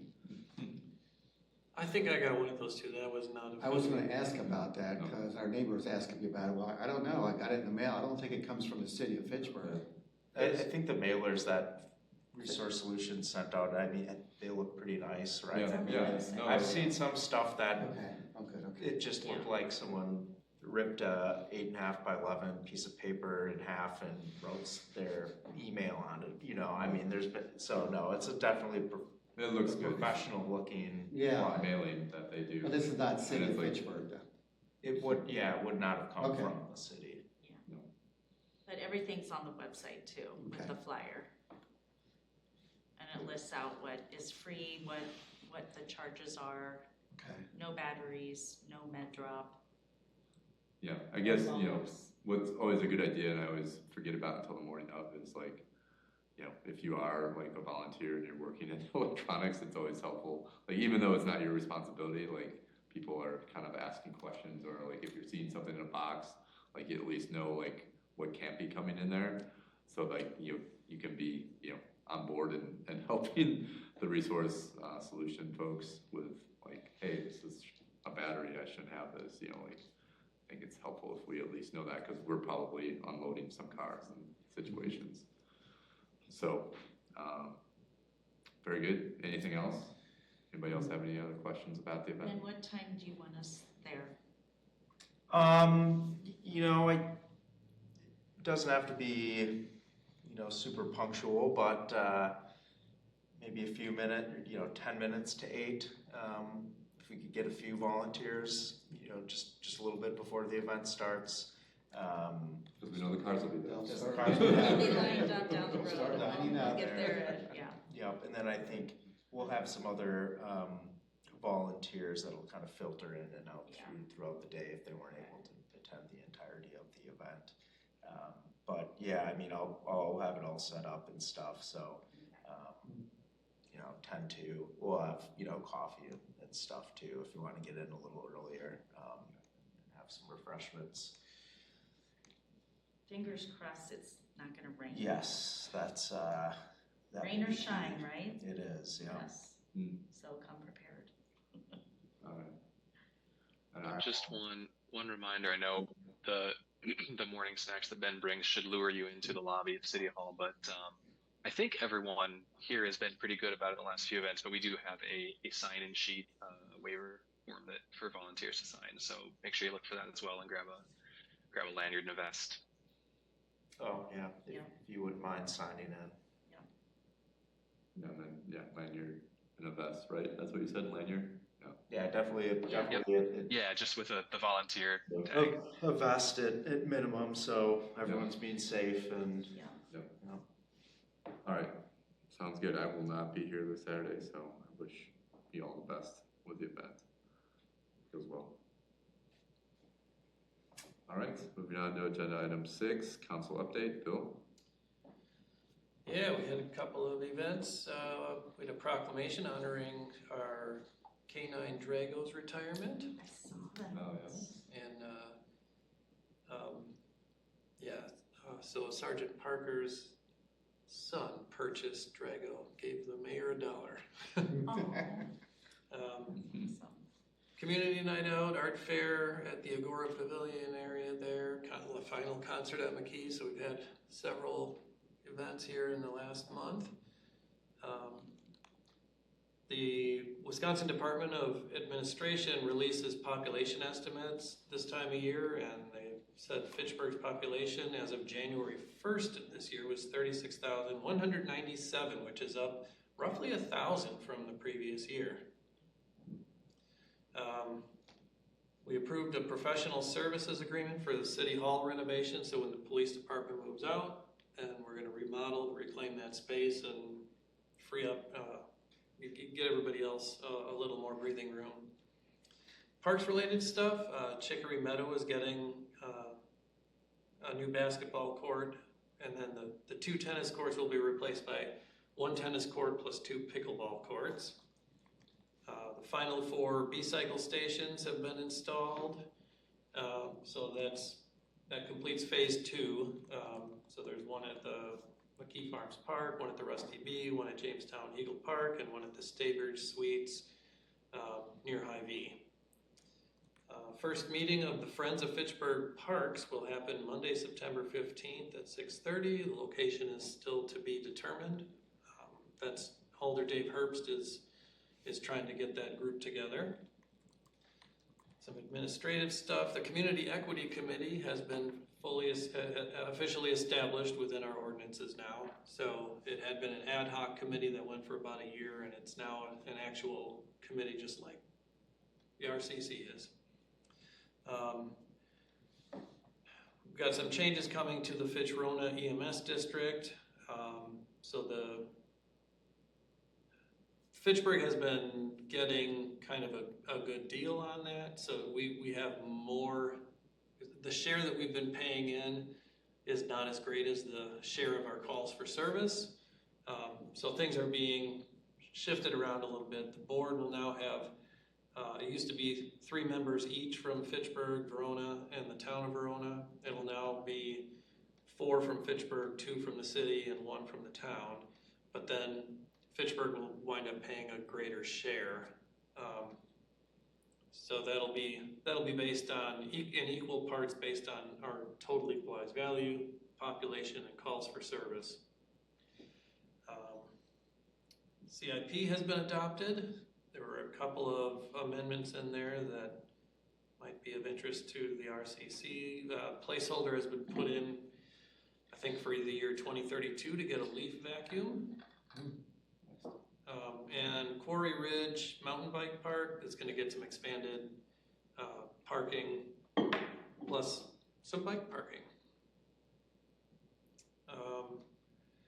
Some developments happening. So Gigi's Playhouse, that's going to go in over by Hartung Fields. That is services for people with Down syndrome.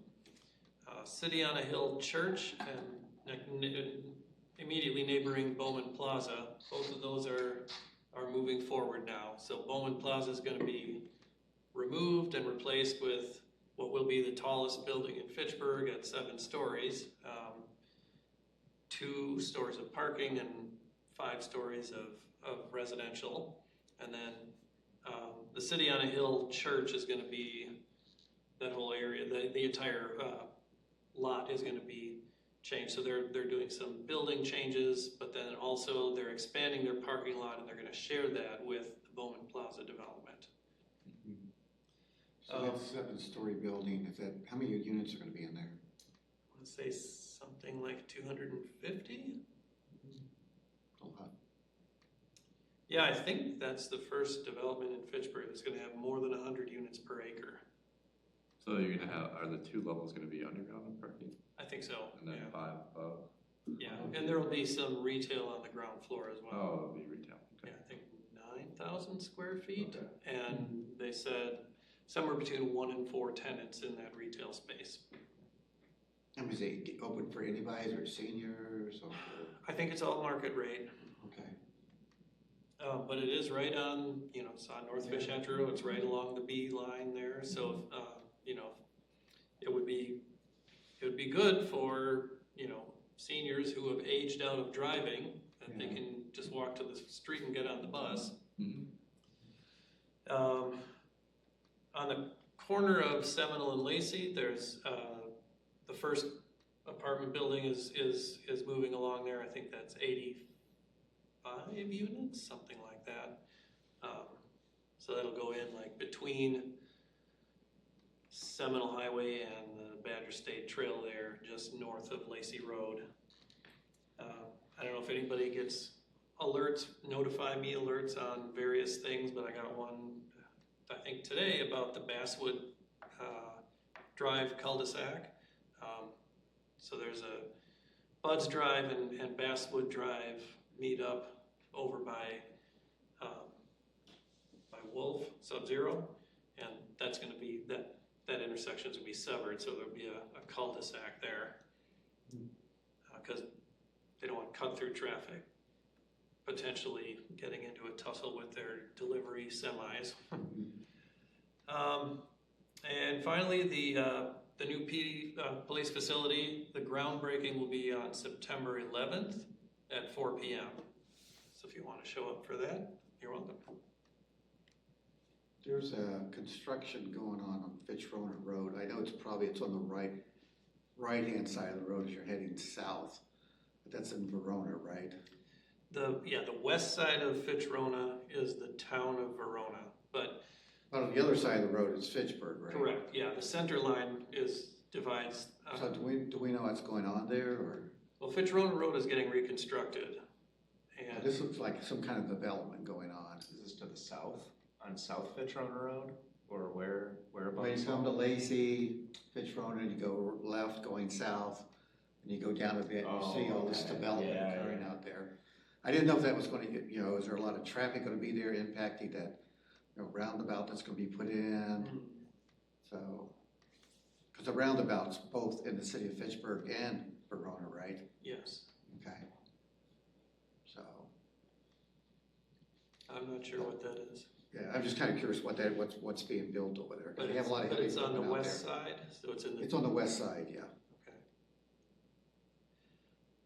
Okay. And is it south of Lacey? It's south of Lacey, yeah. As you're going towards Costco that way. Yeah. I guess I haven't been over there to see it. Anything else? Nope. All right. Moving on to staff and commissioner updates. So, starting with A, solid waste. Yeah, so every year staff completes a recycling grant application that's submitted to the Wisconsin Department of Natural Resources. All responsible units are eligible, so any municipality that manages solid waste collection for its residents is considered a responsible unit. So that was submitted. Typically, the city will receive about $105,000 or so, anticipating the same amount. We did get some new decals, or created some new decals for the plastic film and polystyrene dumpster that Pelletier will be dropping off at the recycling drop-off center, hopefully very soon.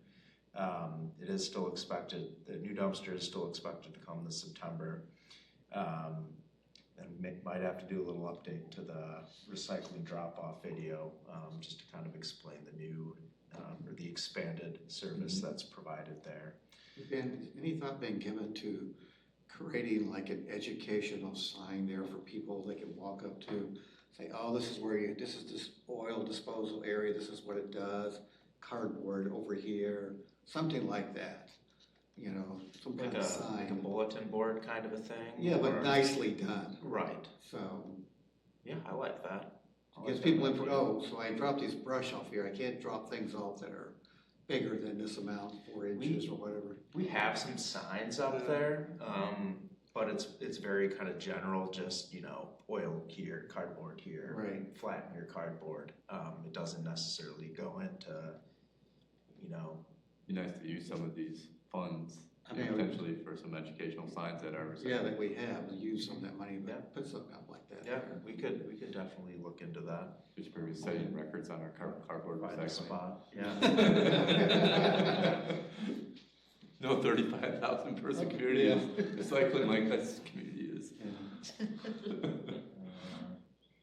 Well, we don't need to say that, but yeah, we could. I do like the idea of like just putting. I mean, that's a key component to public outreach, right? Is the why are we doing this? Why do we drive in our cars and drive all of our stuff out here? Like, what are even other options to do it? Probably even add information. It's like, where does the cardboard go? Yeah, right. Yeah, that type of thing. Yeah. What happens to it? Yeah, I think I like that. I think people would find that interesting. Yeah.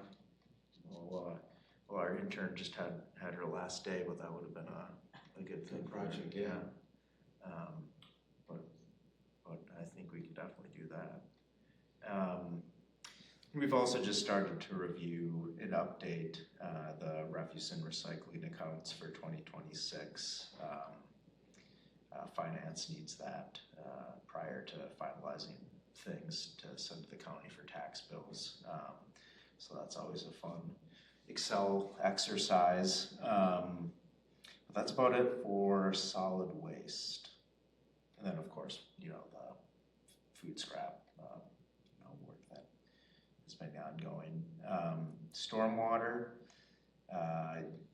staff is preparing a request for proposals for 2026 to 2028 vegetation management services. So this is again at the stormwater facilities, our ponds and infiltration basins, greenways, so forth. We're also continuing to work with GIS staff on developing a GIS-based work order system that we can use for when we do pond inspections or culvert inspections, or just general, mowing. Something needs to get mowed, something needs to get cleaned out, so we can actually track, when these things are getting done, how long it's taking people to do them, and kind of prioritize tasks a little bit more cleanly. And then we're also working on a street sweeping tracker application through GIS. It's kind of similar to something that Sun Prairie already has, but it allows you to get a little bit more information on where the street sweeper is picking up the most debris, so you can kind of say, hey, maybe this neighborhood, we run the street sweeper, it doesn't really pick much up, we can sweep it less than this area, and kind of try to optimize where the street sweeper is going. And then it also allows the operator of the street sweeper, if they see an issue, they can stop and they can, say pothole or a tree that needs to be trimmed, and then the application will automatically create a pin at that location, and someone can generate a work order off of that. So that is one nice thing of the, when you're street sweeping, you're seeing everything. You kind of have eyes on any potential issue. So that's something that we're hoping to get implemented here yet before the end of the year. Do we have that in place, like every 2 years when every street, every road in the city is driven for, pacer ratings? Yep. Do they have that in place now where they can drop pins? No, I don't believe so at this point. I think they've been using GIS for their pacer ratings. I don't know if it's at the point where they're, dropping pins for specific issues. It's probably more so drive the road, put in the pacer score, move on to the next road. Okay. The street sweeper's always every day sweeping streets. Unless it's, in the shop. It's one of the hardest working pieces of equipment in the fleet for sure. It does, not in the winter, but typically, April to November, basically anytime it's not snowing. Okay. And we have 2 of them, right? Yeah. Okay. Yeah. I mean, I just hardly ever see them, but I did see them go down Lacey the other day. So they're out there. I've seen it for a while. They're out there. I love it when I hear it coming, and it's the one with, the pretty artwork on it. I'm on the board of public works, and so I'll see the charges at the landfill, and I'm like, that's a lot of tons. Yeah, it's a lot of material it picks up, for sure. You can tell the difference, though, I think, when you go to a city that doesn't sweep the streets versus a city that does. And things accumulate fast. It's nice, right after they've gone through, it's amazing how much nicer the road is. Then Bill mentioned the Basswood reconstruction project, so we'll see if that starts here in September or not. There is a kind of, I put this on here because there is kind of a small little storm sewer change associated with this project. So right now there's Basswood's a very small road, and there's a little section of it that currently drains into Sub-Zero's stormwater drainage system, and it passes under their building. So we're getting that corrected. and we'll be conveying that elsewhere, just a very small amount of water, but just so we're not having public right-of-way water crossing under private buildings. Then we also had a little education and outreach opportunity this month. We had a group of middle school students come in, and we did a little some stormwater exercises, activities, a little demonstration on. I don't know if you guys have seen the rainfall simulator that Dane County has, so we brought that in, and that was fun. How often do you do that? Because I think that's a fabulous thing to do. Yeah, as often as we can. So we did once or twice this year. The middle school students, there were some Girl Scouts earlier in the year. Yeah, always happy to do it. It is fun and get good questions, and I think the kids get a kick out of it too. Yeah, We did that. We did that at our middle school camp at Upland Woods. We did a water research program with UW testing in the river, and then we had 2 different storm water models set up, and we had our conservation experts talking about all of that, and the kids loved it. Yeah. So. I think it's great when we do things like that to the students, like even doing civics, or having somebody go in and talk about planning and how neighborhoods work, communities work, and things like that. You don't get that when you're going to schools, reading, writing, arithmetic and stuff, but understanding how your community works. I think that's a great thing to do for our schools. Yeah, the HR department brings groups of students to the city for Youth Government Day, and a couple times a year. And there's a little video where they show you what does the mayor do, and that kind of thing. Yeah. And the kids have a little election to see who's going to be the mayor. Yeah. Neat. Mayor for the day. Anything else on solid waste or stormwater? I think I did have a couple other I just skipped over storm sewer televising, so that's something that the city hasn't necessarily done a lot of in the past, or at least not a scheduled, planned, we're going to do 5% of storm sewer every year.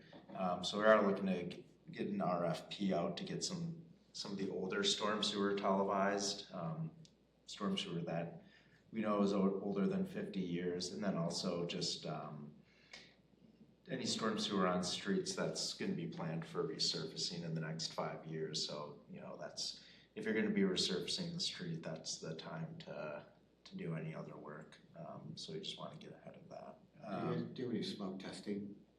Haven't yet. I don't know if, that'd be a good question for one of our other utility engineers, maybe the sanitary, maybe they've done that for their sanitary for leak detection or connections. But no, we haven't, the stormwater utility hasn't that I'm aware of. And, that's what I got for stormwater. All right. Phil, you still around? You want to do an update on sustainability? Yes. I am, and I do. Yeah. Not a ton here. There is, I wanted to clarify, I know there's a question last month, and Bill, you provided an update on it, so I don't need to add much more on the B-cycle completion. The B-cycle network is fully expanded from the TAP grant. We do still have to go through the final invoicing and reimbursement from the state DOT. So for the public-facing side, we're done expanding. I still have a little bit more in terms of staff time, but there was a question about the size of the expansion last month. So initially there were 7 stations that were placed in phase 1, funded by CETA and the chamber. This expansion was an additional, I guess technically 13 sites, but 15 stations, because the Pacific campus has a library, the community center, and the senior center. So 15 additional stations with 100 docks, and then 55 bikes that were added to the Fitchburg network. So that means that it's a total of 22 stations now in Fitchburg, covering 20 locations. Yeah, so just kind of closing the loop on that. I'm heading out on Thursday to La Crosse just for the day, going to present at a Wisconsin APA conference with Ted Redmond from Pale Blue Dot and some staffers from Beloit and La Crosse who are at various stages of their sustainability planning. So just kind of talk about their process and how each of the 3 different municipalities engaged in that. So it should be fun to hear more directly from both Beloit and La Crosse on that as well. La Crosse I know is quite a bit ahead of us. They finished theirs a year or 2 before we did. So I'll try to get some conversation in there about how things are going and what they found was really successful. And then finally, I know I talked about this earlier. I don't remember if there was an update on it in June. Dane County, the Greater Madison MPO, and some local municipalities and other partner organizations secured a $13 million grant from the federal government for the infrastructure, the bipartisan infrastructure law that was passed back in 2021. So we applied a couple different times. The first one, there were some things that needed to be changed, and then went back again and received a $13 million grant. So Dane County's Office of Energy and Climate Change is overseeing this, and they are in June they requested a first round of prospective site hosts for EV charging expansion in Dane County. They didn't get quite enough successful hosts in that round to use up the full grant amount. So there's a second round that's open right now. I'm going to include that in my Green e-newsletter this month. I've reached out to the chamber to make sure that they're letting their network know as well. But then I'm also working with city leadership to see if we can potentially apply to be a site host for that. Looking at McKee Farms Park, that's kind of the one place where there's a gap in the charging network where the city has viable property with enough parking spaces to make it worthwhile. So hoping in the next couple weeks to submit an application for that, but Tuesday, September 30 is the final, the deadline for site host applications there. So decisions will be made by the end of the year on where all the sites are going to be located, and they'll go through site host agreements, determining who they're actually going to work with in terms of EV charging equipment and installation. And then I believe sometime next year, the plan is to start getting those level 2 chargers in the ground and get the network a lot more robust throughout the county. And that's all I've got. Very good. Thanks, Phil. Any activities being conducted or monitored by other commissioners that want to share? I'll just note, because you brought it up a couple weeks ago, or a couple meetings ago, about the Type 1 getting built in Fitchburg. The DOA has just, on behalf of DOC, agreed to an environmental assessment, or picked an environmental assessment for that site. So that's being conducted. I think public comment through September 17th or something, I think, regarding that, but it's starting. It'll be breaking ground and moving forward here soon. So okay. Just as a kind of circling back to your, brought up from your, so. Any other announcements anybody has? All right, then I'll go ahead and adjourn this meeting. 8:43. Nice job as a timekeeper, Rod. That's number 49. What's that? Nice job as a timekeeper.